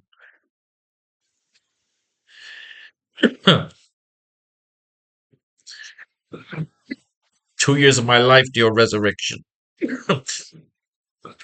Oh, good lord. I am Blastar, the living bomber. So I'm thinking we're just gonna blow through this. No, this is retarded. But you never know. I know so much about you, Blastar. How you escaped from the negative zone. Oh my god, you almost fought the Fantastic Four to a fucking standstill. This guy was a throwaway, but they ended up putting him one. I know of your seeming electrocution at the hands of the mutant X-Men. This guy's a jobber. How your inert body was then encased in super strong plastic and stored in the vaults of an upstate research lab. I know because it was I who arranged for your body to be stolen from that place and brought here to my private facilities, where I begin with interruption the work of restoring you to life. You raised me from the dead. Gamma radiation, okay. Life spark. We can get gamma radiation to our storyline somewhere. The world's first true, fully automated factory. Constructed of an alloy of adamantium, the indestructible metal. This factory never needs repair, will never grow obsolete. I conceive Faust, designed it, supervised its construction. You, living Blastar, the bomb burst. Speaking of building, let us move down to a construction site in the New Jersey Palisades and meet the next member of our cast, the incredible New Yo-Hoo. Alright, so we got the Hulk here. This is a Hulk and Human Torch team-up. That has nothing to do with Spider-Man. We're going to see if we can use anything. We're just going to kind of breeze through it. Hulk's going to throw some fucking tanks. They're in Hulk's head. He's going to jump around the city. He could jump 3 fucking miles. We got Blastar here in a factory. We always feel like every comic book we look at can be used for something. Blastar. But if it doesn't involve Spider-Man, it just kind of gets in the way of our narrative. But we can always sub out the torch for Spider-Man if there's something usable here. Right now, we're just kind of perusing through some cool old-fashioned art from the 1970s. Blastar's in the negative zone. Return the energy waves. Concussion extinguishing. Sends him over the fucking gold and crimson, where the Hulk is running around. Human Torch lands in the Hulk's lap, so Human Torch and the Hulk say, let's team up, you and me. There's a ring in Hulk's head. Something connected to Blastar.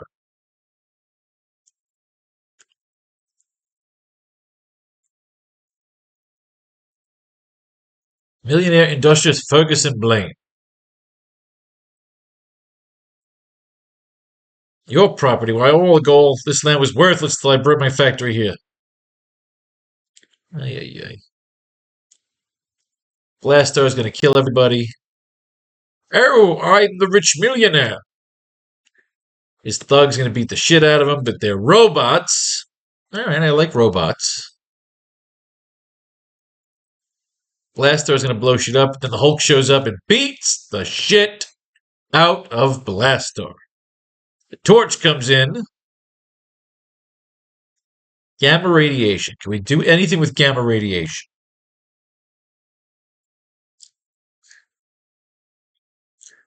I supervised was buying company stock until he controlled the interest. This is weird. This is a weird story. Torch melts the guns. The doctor flips out. Hulk is fighting Blastar. He can kind of turn back some of the blast because he's got some gamma radiation. They never really explain the fucking levels of gamma radiation. So it's just energy blast against energy blast. Hulk's going to smash some shit. He's going to wrap him up in a big metal ball, throw him halfway across the fucking country, and then leave. Torch and the fucking guy in the adamantium rubble. They arrest him. Next, Spider-Man. Huzzah! And the coming of Sturgeon, the dinosaur man. Oh, good God. Marvel team-up sucks. This is fucking jobber fucking central. But again, we'll be patient and see if we can pull anything out of here that we could use on page 16. Slaughter in the Savage Land. Now remember, we used the Savage Land. This is where Spider-Man trained. with Kraven the Hunter in our first chapter, in the first chapter of our first novel. So I'll always have a soft spot for the Savage Land. Hurling bands of gold and crimson across the seemingly endless expanse of the ice that is Antarctica. A gleaming panorama cut this frigid day by the shadow of a sleek shield. All right, we're on shield, transport plane, carrying a most likely patch. Holy shit! You know, you don't plan this, but I have shield getting involved in our fucking story. They're looking. Nick Fury's looking for Spider-Man. We're trying to figure out what to do on our next page here. I like it. Spider-Man is working with fucking shield.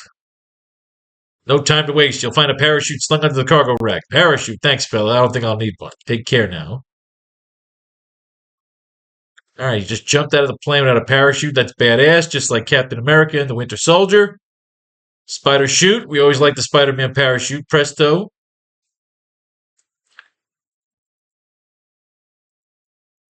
The eternal mist that hides the entrance to the Savage Land. If I remember the coordinates of my trip here are correct, I like it. They bring the little throwback in the narrative box, Spider-Man 103 and 4, that helped us write the first story. I owe Dr. Kidd far too much to ever turn him down, even for as bizarre a favor as the one he summoned me.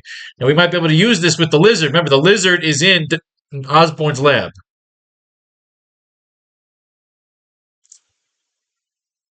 Spider-Man, thank heavens. All right, so Dr. Connors needs Spider-Man. I took on an assistant, a Dr. Vincent Sturgeon, to aid me in a project conducting under the auspices of S.H.I.E.L.D. I believe the results of that project may not have only been affected Dr. Stegron, but the future of the world. We were conducting experiments in cell regeneration, utilizing dinosaur tissue supplied to S.H.I.E.L.D. by Khazar, Lord of the Hidden Jungle.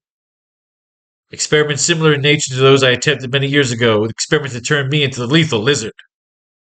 Yes. For some reason, I've yet to divine Stegron became obsessed with the experiments.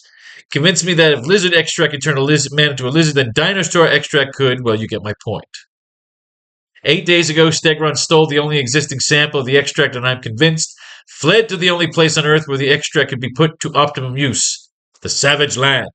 Stegron is basically a good man, web-slinger to those a bit misguided, perhaps. Oh, he becomes Stegron. Nick Fury owed me a favor for helping S.H.I.E.L.D. down on the Grey Gargoyle caper in the last team-up. All right, good. I like how they connect the stories. So Spider-Man is back in the Savage Land. We've got to bring him back here one day. He may even bring the lizard here. He could bring Dr. Connors here after he releases him.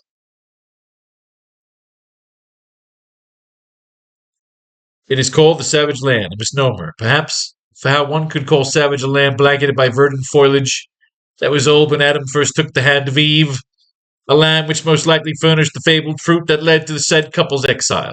I like that. Stegosauri, still grain, a land where eucalyptus, forerunner of the modern horse, can gallop. I like this. See, all right, now we don't hate the team up so much.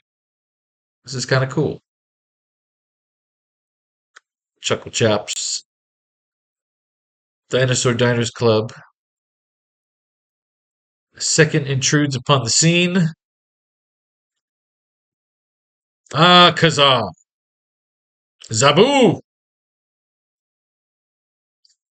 Khazar is the blonde Tarzan who fights the dinosaurs.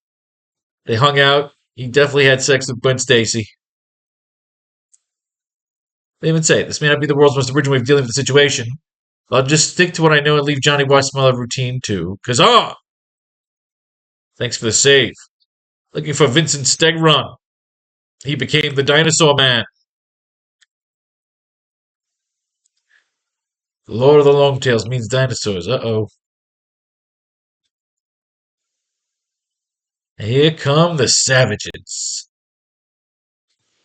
Khazar comes out with his loincloth and stabs them all. To look But the golden mane jungle man now, one could not easily believe that he was once young Kevin Plunder, scion of an English lord.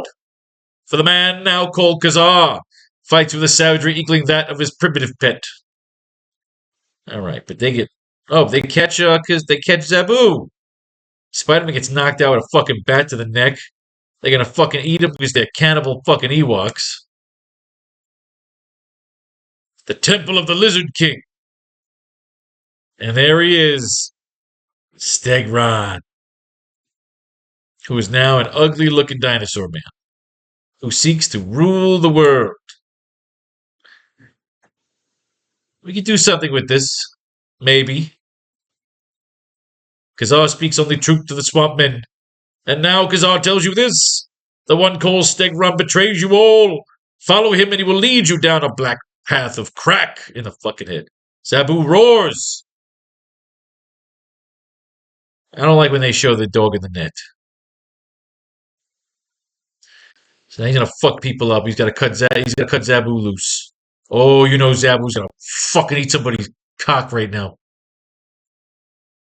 He's pissed. They gotta chase the fucking dinosaur man. He's the dinosaur man. The dinosaur man with the plan. Up, he's got an arc. And up through that arc is a shitload of dinosaurs. He's building a Noah's Ark for dinosaurs. Now that's a badass fucking storyline. I like that. It's kind of a badass storyline. But they don't stay still. They're stampeding. I did the stampede already, so I can't really do the stampede again. But it's some badass shit. Khazar's got to fight the dinosaurs. Spider-Man's going to fight fucking Stegron. Stegron's going to get him the old tail slap. Anything we do here with Stegron, we would do with the lizard. But I still love the idea of an arc.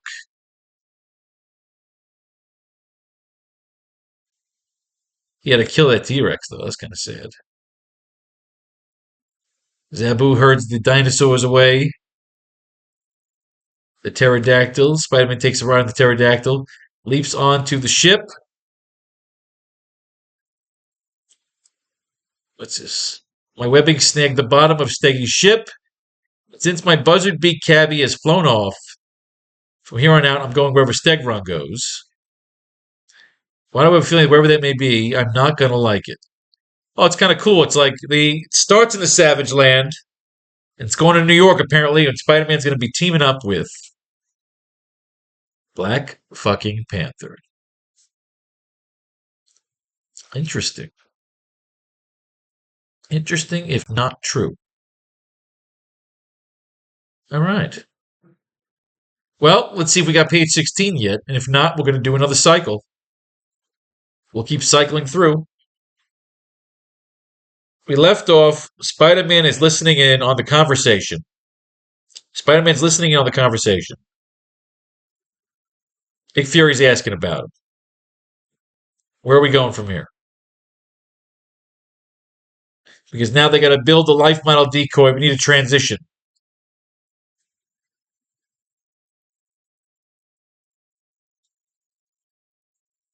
Because they're going to get the doctor. So do we have to? We need to show off a nice hideout.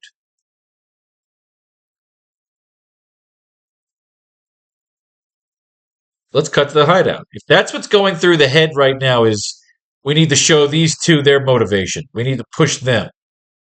Is that the next step in our recipe here? Because you can't just have the life decoy model made. How also they'll be using Now Magazine to communicate. All right.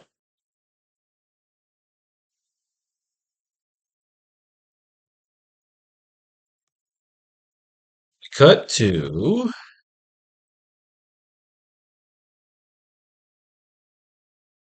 what looks like a vintage toy store in the outskirts of Empire City.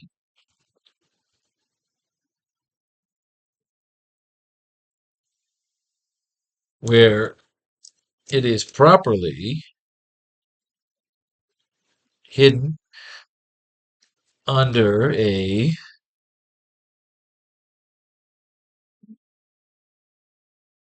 Chinese noodle shop,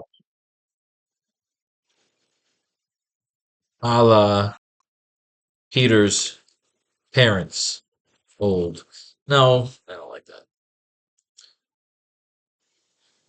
Should it be a toy store? Should we do like David Copperfield had like this really crazy lounge hidden behind like some lingerie shop or something? We cut to what looks like a vintage toy store in the outskirts of not the outskirts. It should be in the heart. A vintage toy store in the lower levels of Empire City.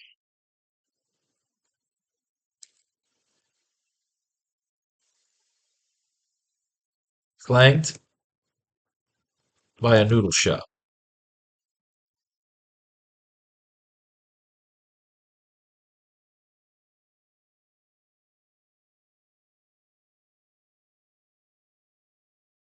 Should they be inside?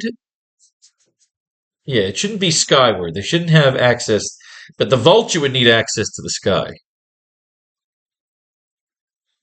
I don't like it here. I'll be in my silo. I'll be in my silo. I like him in his silo. The vulture, if you remember the earlier issues, he had a silo.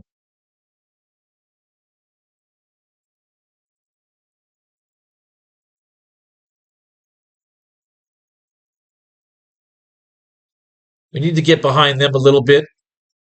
Do we have a reveal coming from the villains?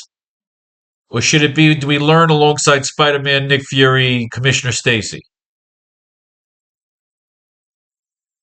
We cut to what looks like a vintage toy store in the lower levels of Empire City, flanked by a noodle shop,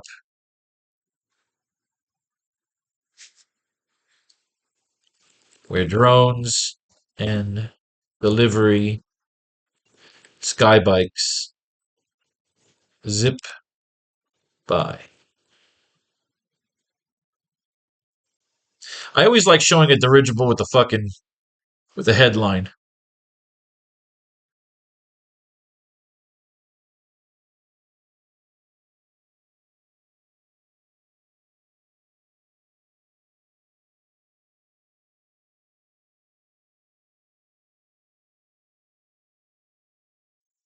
We see a dirigible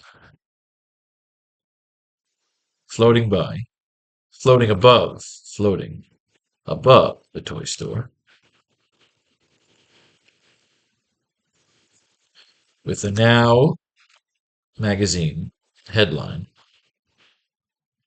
across the center.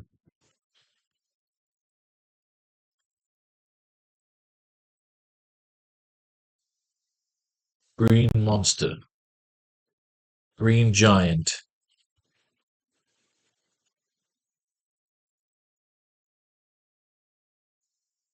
green giant,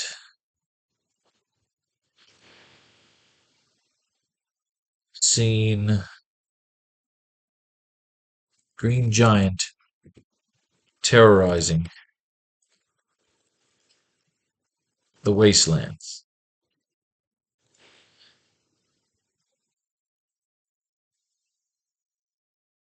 Green giant terrorizing the wastelands. Oh, that's it. Green giant terrorizing the wastelands. Caption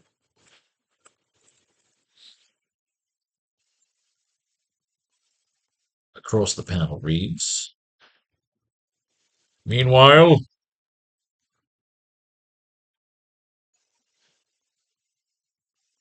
at the secret hideout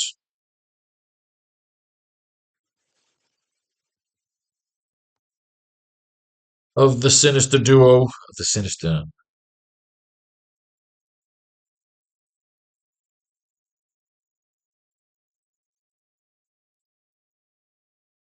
the tag team, the sinister vulture,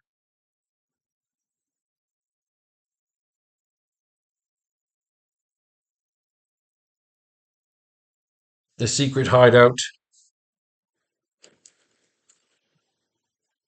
of the sinister six,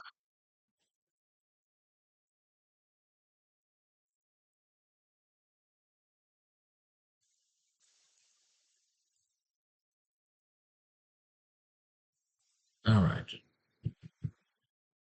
Underline.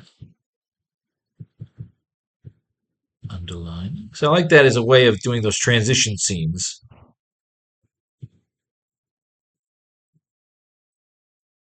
Okay, so panel 2.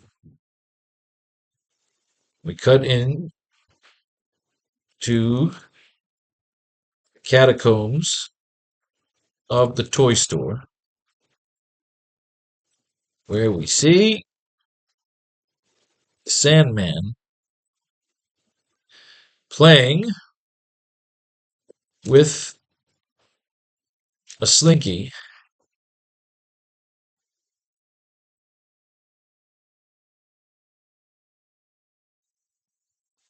while the three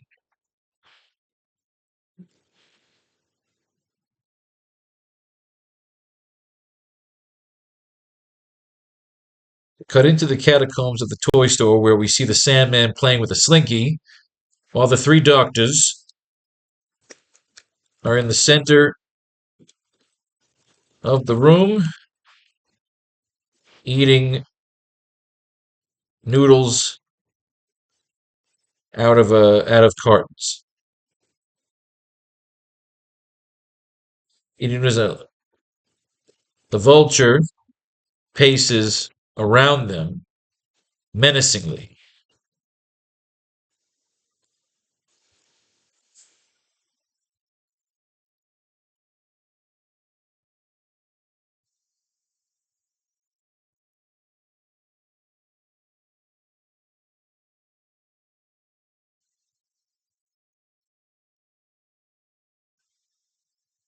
Enjoy the feast, gentlemen.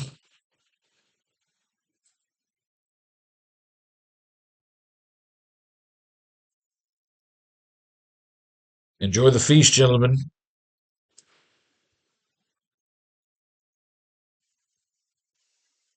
And made sure to add extra salted pork.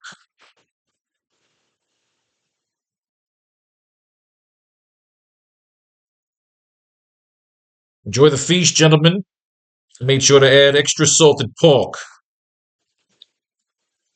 You must keep your bodies and your brains sharp. You must keep your bodies and your brains sharp for the tasks at hand.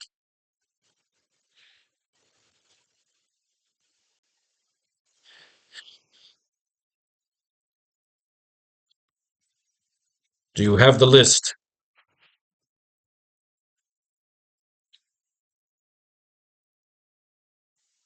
Okay. We must keep your bodies and your brains sharp for the tasks at hand. For the task. For the task at hand.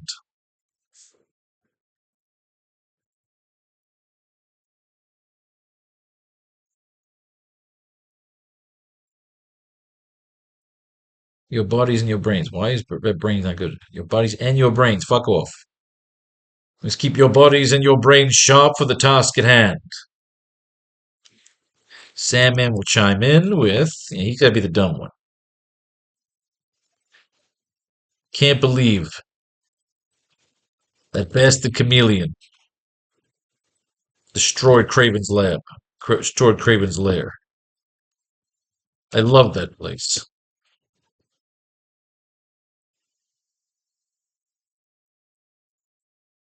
I'll put the editor's note in after. Once I remember what chapter that happened. I think it was chapter 2. Or chapter 3. We'll see. I have to remember. I can't believe that bastard chameleon destroyed Craven's. Remember, Chameleon burnt down Craven's lair. Chameleon is Craven's son. Hated Craven. He was used as an experiment. Craven and Chameleon were killed in the first novel. I can't believe that bastard chameleon destroyed Craven's lair. I love that place. So the vulture come back in with, never you mind.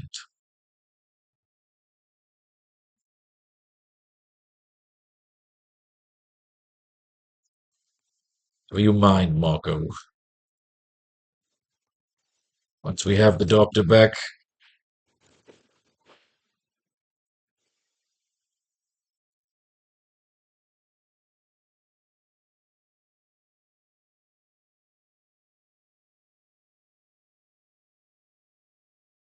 Do you mind, Marco? Once we have the doctor back,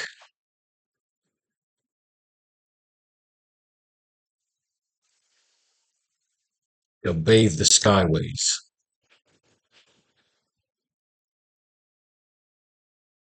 We have the doctor back. We shall bathe the skyways.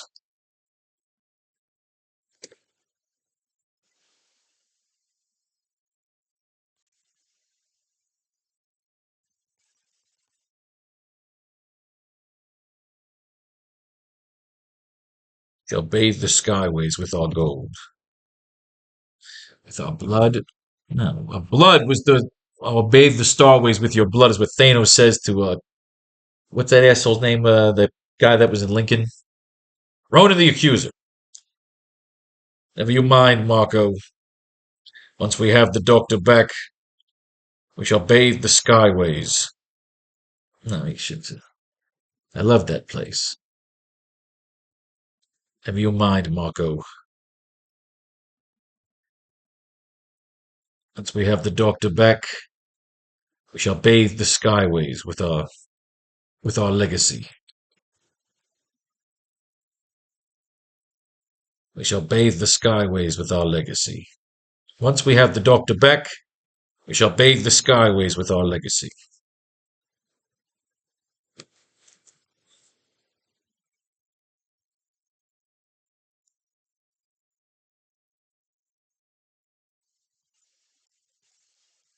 Sandman stalks towards the doctors, the scientists.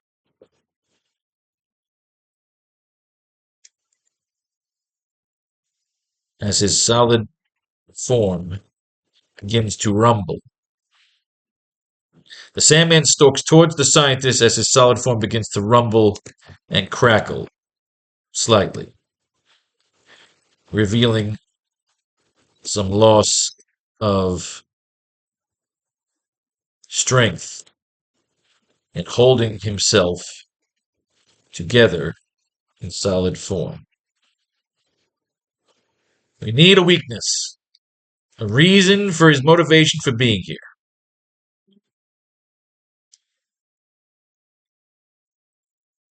We shall bathe the skyways with our legacy.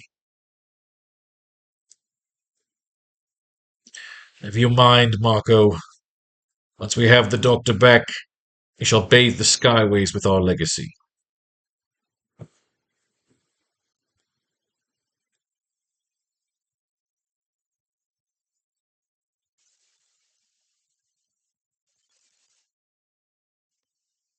Can your legacy?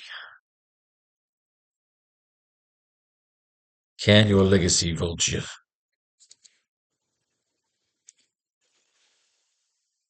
Can your legacy, Vulture?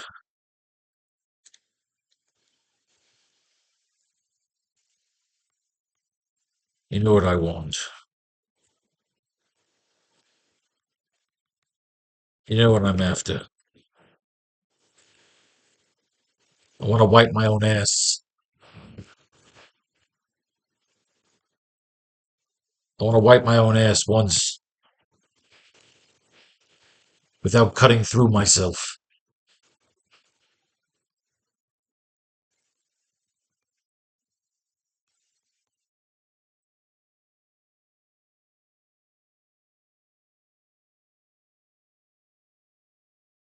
You know what I'm after.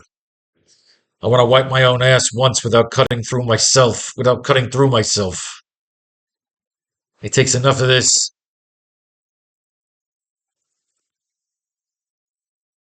It takes enough mess. It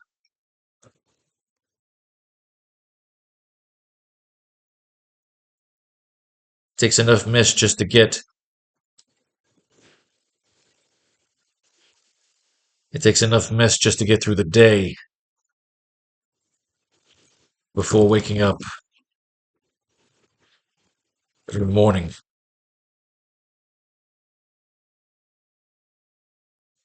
as a pile. It takes just enough mess. It takes enough mess just to get through the day before waking up every morning as a pile. As a pile of The Sandman stalks towards the scientist as his solid form begins to rumble and collect. The Vulture steps in front of him.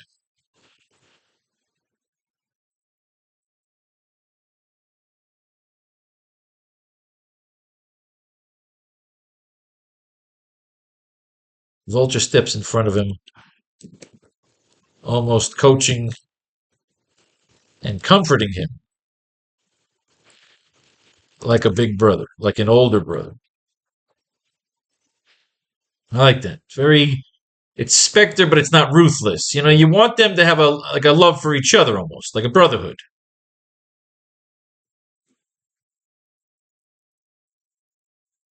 Can your legacy, Vulture?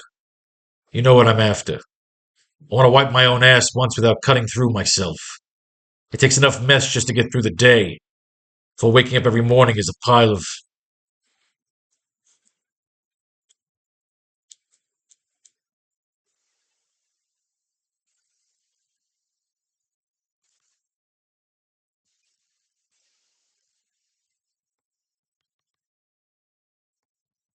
come along. You come along this far, old friend. You must exercise patience.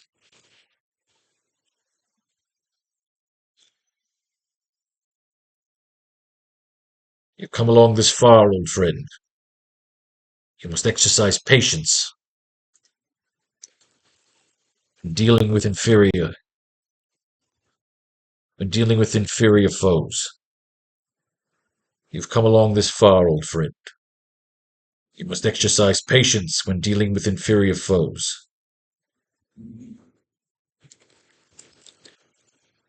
And these men will provide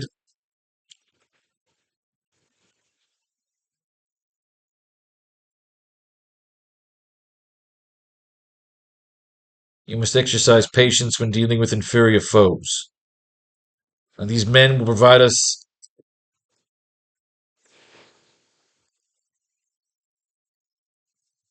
with the list of ingredients.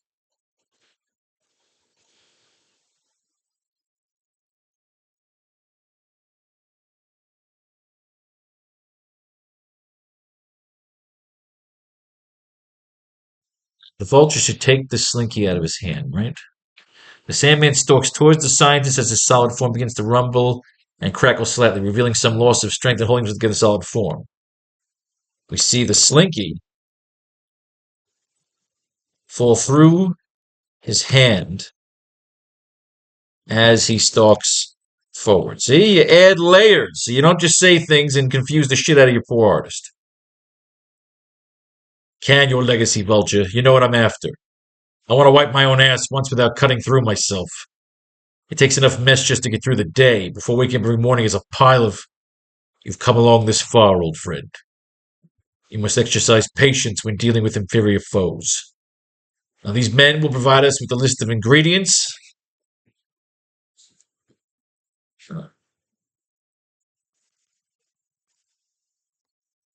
The doctor has left us. The doctor has left us with a list. Now, the doctor has left us with a list. And these men.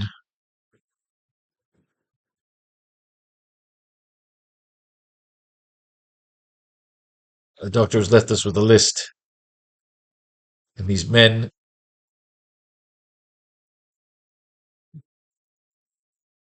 These men will provide us. These men will provide us with the toys.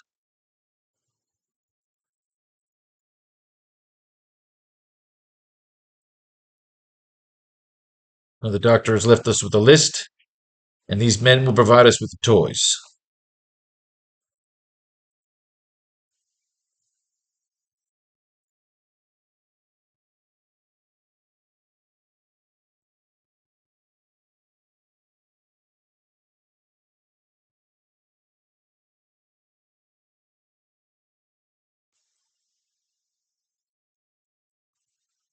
We see Dr. Harrow approach the vulture. We see Dr. Harrow approach the vulture.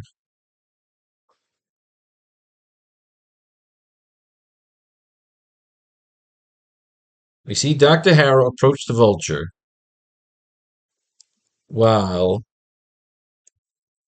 he kneels down. He kneels down while he grabs the slinky to give back to the Sandman.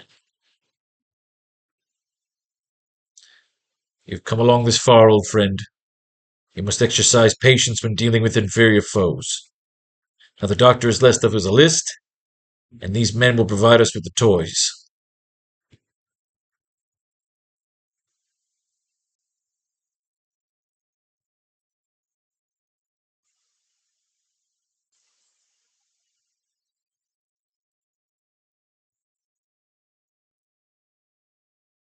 Make Dr. Harrow kind of creepy. The noodles were fresh, spicy. My compliments, sir.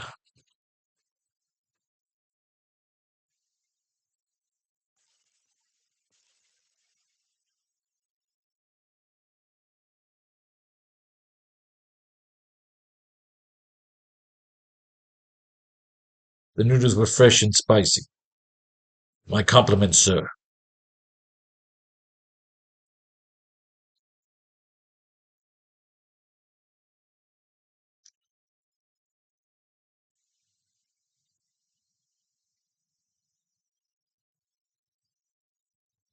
I trust there will be no resistance. I trust there will be no resistance, Doctor. On the contrary, I look forward to meeting the doctor. If the rumors are in fact true. His specifications,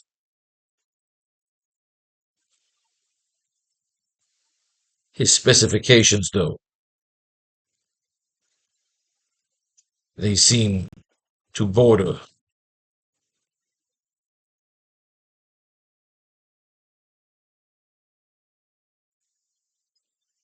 On the contrary, I look forward to meeting the doctor, if the rumors are in fact true.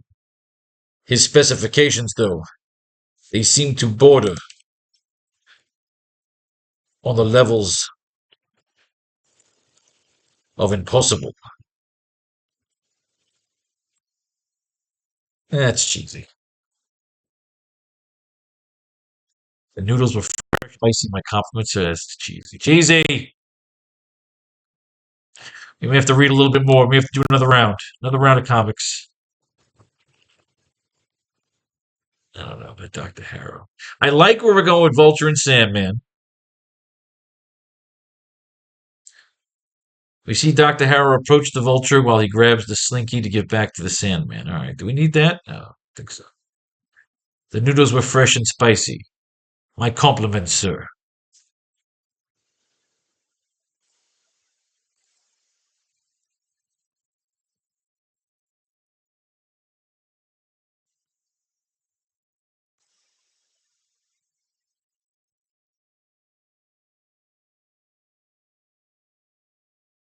The noodles were fresh and spicy. My compliments, sir. I've gone over the doctor's specifications,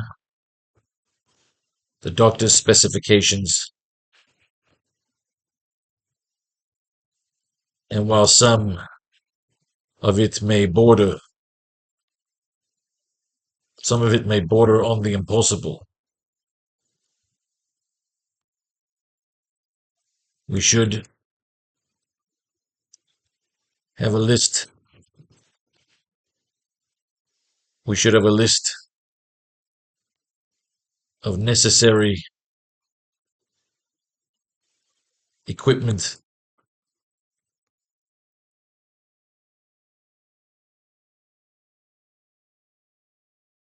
The noodles were fresh and spicy. My compliments, sir.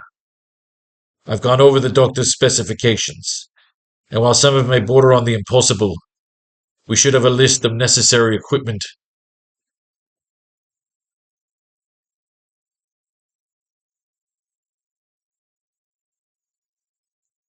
We should have a list of necessary equipment by the morning.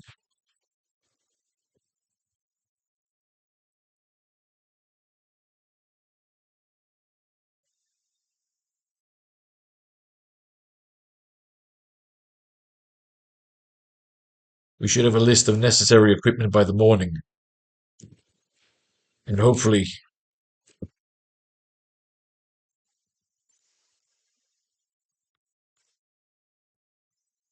I've gone over the doctor's specifications. We've gone over.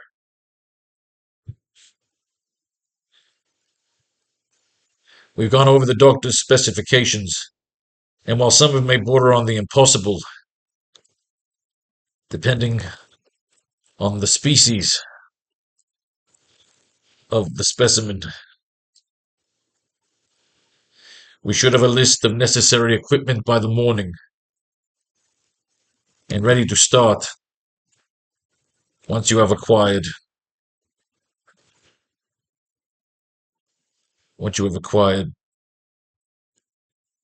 the doctor's brain.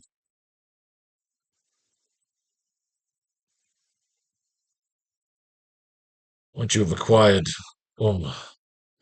the doctor's brain.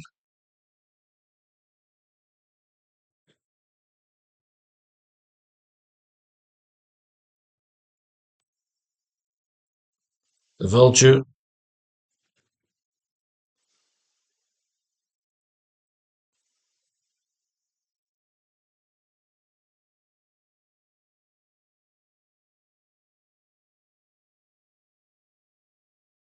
mounts the perch, mounts the outside perch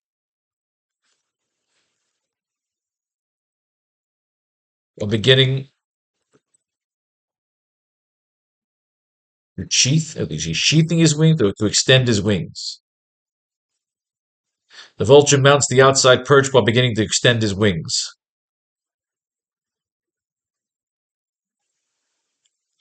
And ready to start once you have acquired the doctor's brain. The vulture mounts the outside perch while beginning to extend his wings. All right, good.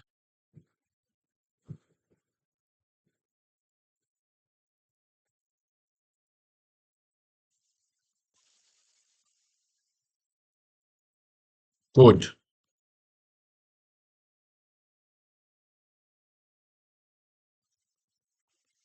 Notify me once you have the list. Good.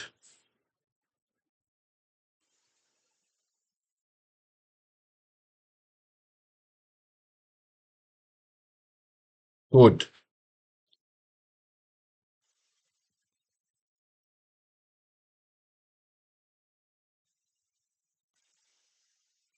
I require time for meditation. Good. I require time for meditation. I will be in my silo. I will be in my silo. Notify me once you have the list.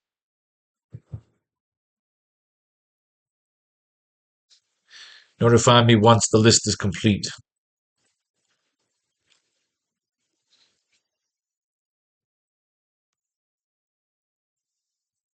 Make sure you eat up.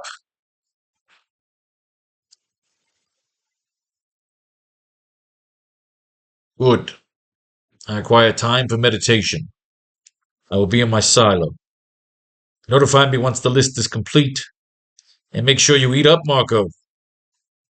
Tomorrow, we become thieves again.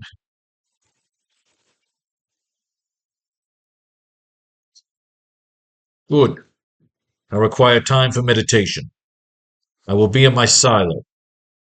Notify me once the list is complete. And make sure you eat up, Marco. Tomorrow, we become thieves again.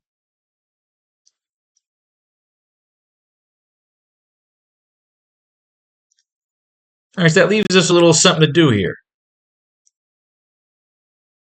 Because you can't just end it there. That's only 5 panels. So what do we do? Do we show off the toy factory? Do we show off the doctors? Do we give more exposition here? What do we do? What would you do? We'll be doing this page here. Page 16. We cut to what looks like. We always miss those words here and there. Get the lit up the screen here. What looks like a vintage toy store in the lower levels.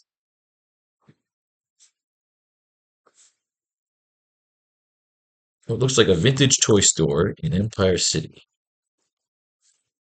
Flanked by a noodle shop where drones and delivery skybikes zip by. We see a dirigible floating above the toy store with a Now magazine headline across the center. Green Giant terrorizing the wastelands.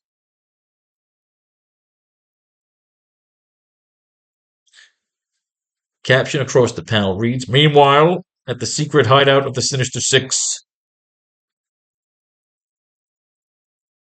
we cut into the catacombs of the toy store.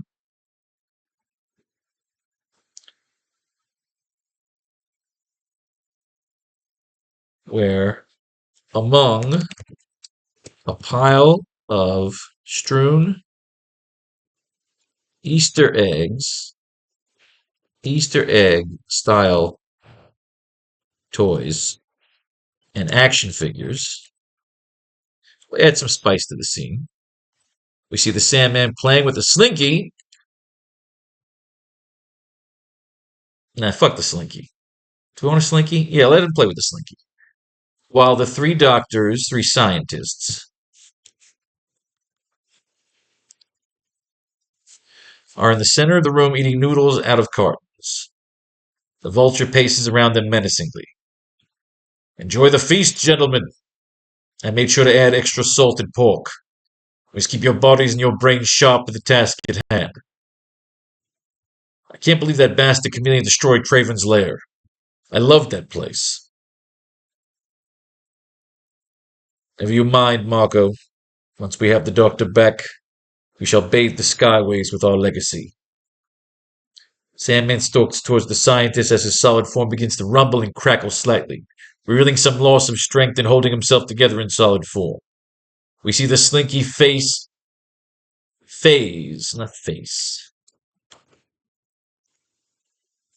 pass through. Slinky pass through his hand as he stalks forward. The vulture steps in front of him, almost coaching and comforting him like an older brother. Can your legacy, vulture, you know what I'm after. I want to wipe my own ass without cutting through myself.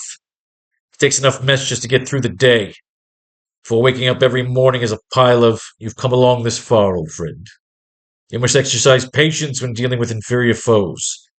Now the doctor has left us with a list, and these men will provide us with the toys. We see Dr. Harrow approach the vulture while he grabs the slinky to give back to the Sandman. The noodles were fresh and spicy. My compliments, sir. We've gone over the doctor's specifications, and while some of them may border on the impossible, depending on the species of the specimen, we should have a list of necessary equipment by the morning, and ready to start once you have acquired, the doctor's brain. The vulture mounts the outside perch while beginning to extend his wings. Good. I require time for meditation. I will be in my silo. Notify me once the list is complete. Make sure you eat up, Marco.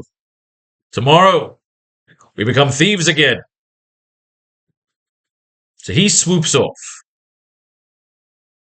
We need a couple more panels in. At least 2 more panels. Or at least 1 more panel. How do we end here? It's mine. When in doubt, we mine. We mine, we mine, we mine. My uncle, my enemy. All right. Spidey's coming in. He sees Aunt May's about to get fucking married. Dr. Rock got his entire army over here. He's about to marry Aunt May because I believe there was something that when she was going to Montreal, some relative, some distant relative, gave her some money or some land. That apparently on this land is a nuclear reactor. Hammerhead is going to bust in on this fucking wedding before the marriage takes place. It's a gigantic fucking shootout. Dr. Octopus, of course, is going to extend those tentacles and fuck everybody up because even though he's a bastard, he never wants Aunt May to get hurt. He actually really cares for Aunt May. Isn't that sweet? Now, this is all, of course, being orchestrated by the Jackal. This is important because we're at Dr. Ock's house. We want something cool to look inside this, I need something cool inside of this hideout. We have the Easter eggs where we show the Sandman's playing with toys. They're getting away. Spider-Man swings in. Dr. Octopus is going to fight because, of course, he thinks that Spidey's going to try and harm Aunt May. The frail heart of Aunt May take the shock. Play spectator for a while. Take care, gentle lady. What's his master fucking plan? All right. So him and Aunt May are getting away in an attack copter. Shoot, you idiots! Shoot! They're getting away. Hammerhead. Flat top. You may have been one of the most promising crime bosses in New York a few months ago. But even so, you couldn't afford a toy like this or that hypnotic effect you used to keep your men in line. If you weren't chasing Aunt May as a hobby, maybe if there was more to this than I guessed. Obviously, we got some people behind this. And that's when I told the mayor, sir, you're crazy. There's one subject Joey Jonah Jameson knows, it's New York. They're wondering where Peter is. Ned and Betty Brant, they're getting married. MJ loves parties. She's frightened by the way she feels. She loves Peter, but she can't act upon it. Ned Leeds is jealous because he wants to bang Mary Jane. And Betty wants to bang everybody else. City editor. Okay, they're swinging off. I don't know exactly what the old dames inherited. Dr. Ock's headed north into Canada. All right, we did this Montreal shit. Dr. Ock had a lawyer killed when it looked like he'd spilled the beans to Parker. He's hiding out. So we already did this. He was hiding out all along. We're just trying to figure out a way to finish this page, and this class is done. New York office. Been playing ever since. Spider-Man is now hanging on to the helicopter. We like that shit. Do a cool getaway scene.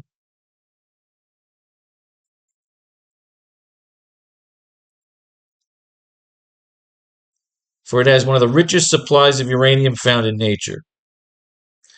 So if Aunt May is inheriting this fucking island of uranium, why is she not rich?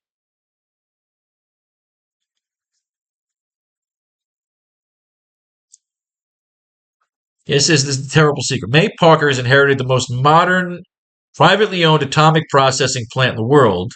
A plant that, in the wrong hands, could produce weapons powerful enough for Madman to wreak incredible havoc. So, why is she inheriting this land? What fucking relative is leaving her this land? Or is it just a distant relative? He's trying to get in there. He's trying to get this marriage official so he can inherit this island that has a shitload of uranium. Okay, that's a cool little plot twist. Spider-Man, of course, and Doc Ock can fight. They're going to fuck some shit up. Just need to figure out how to end this page.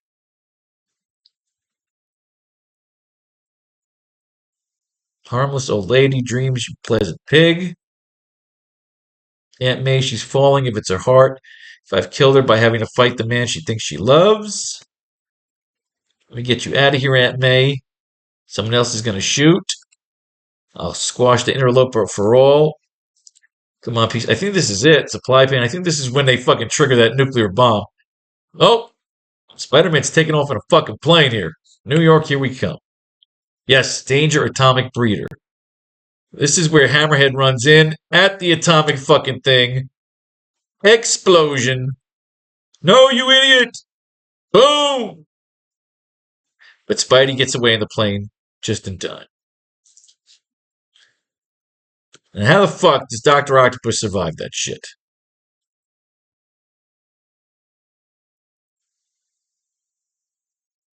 You want to know how I feel about Petey right now? I don't want to love him. Can you dig it? I like the guy too much for that kind of scene.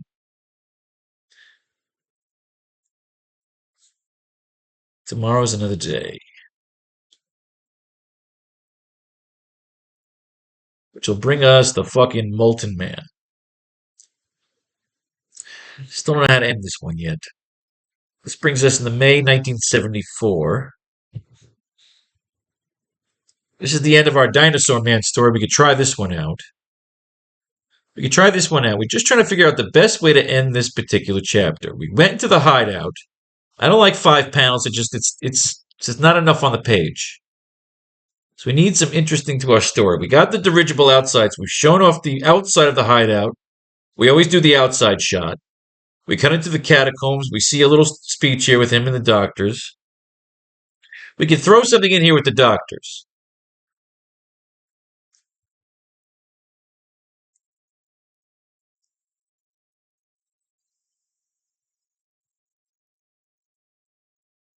Well, it may be a border.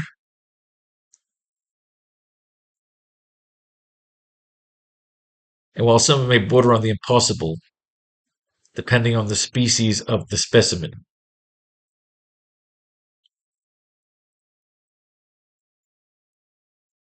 And while some of it may border on the impossible, depending on the species of the specimen. All right, let's interlude here. The vulture will say,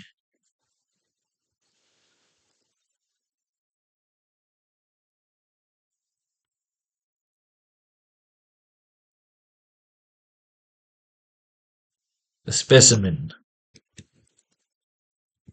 is not human, Doctor. That is the reasoning behind the calculations. The specimen is not human, Doctor. Dr. Harrow. That is the reasoning behind the calculation.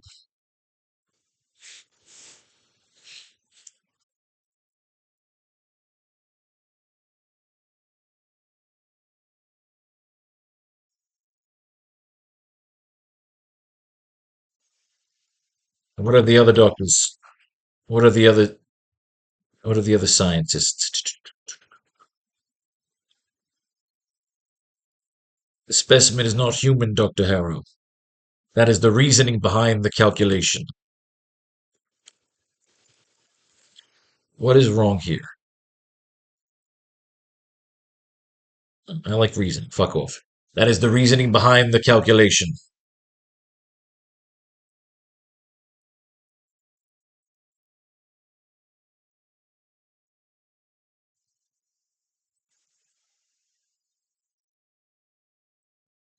What is the progress on the other thing?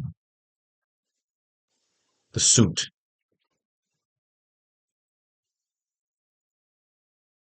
All right, good. So we add another panel here. That's what I want. Panel 4. This will be panel 5.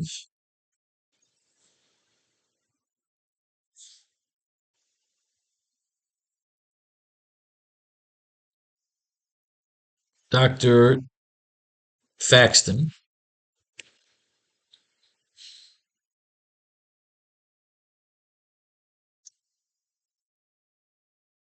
approaches the vulture with a handful of sketches showing a power suit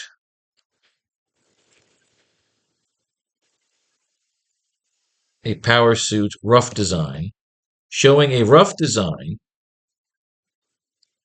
for a power suit that looks like it is being used to contain the solid structure of the Sandman. It's like a suit that he uses later on. It's going to hold his. It's almost like Mr. Freeze. They make the Sandman kind of like Mr. Freeze. The Sandman is like Mr. Freeze in our story. So he'll need like a suit kind of like that's going to be expensive to maintain.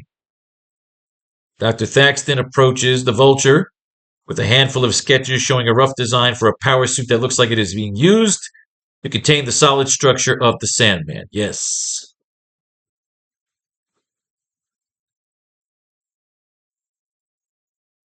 So instead of Dr. Harrow saying this line, this will be Dr. Thaxton.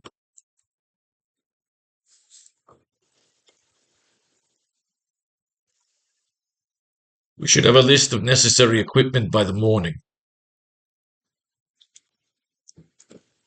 These are some rough specs.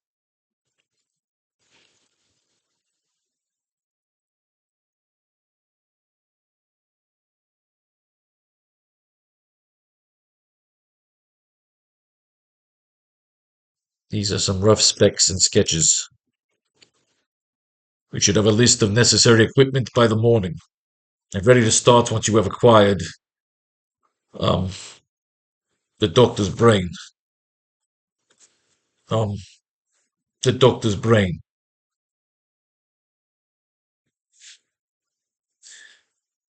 There we go. The Vulture mounts the outside perch, beginning to extend his wings.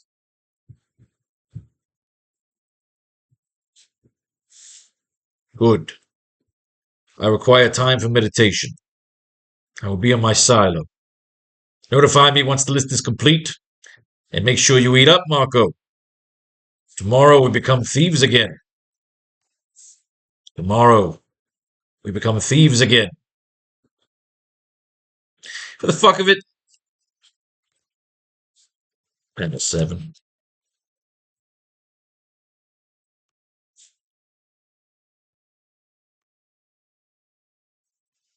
We show the Vulture.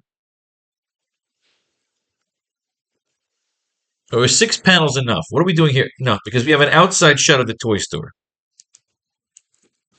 We see the Vulture swoop over, swoop under, and past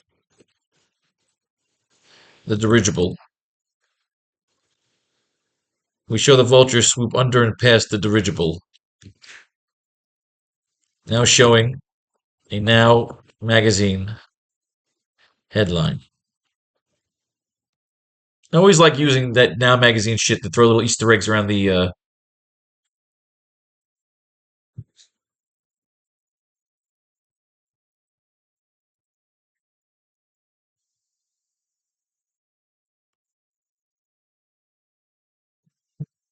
Mars colony missing.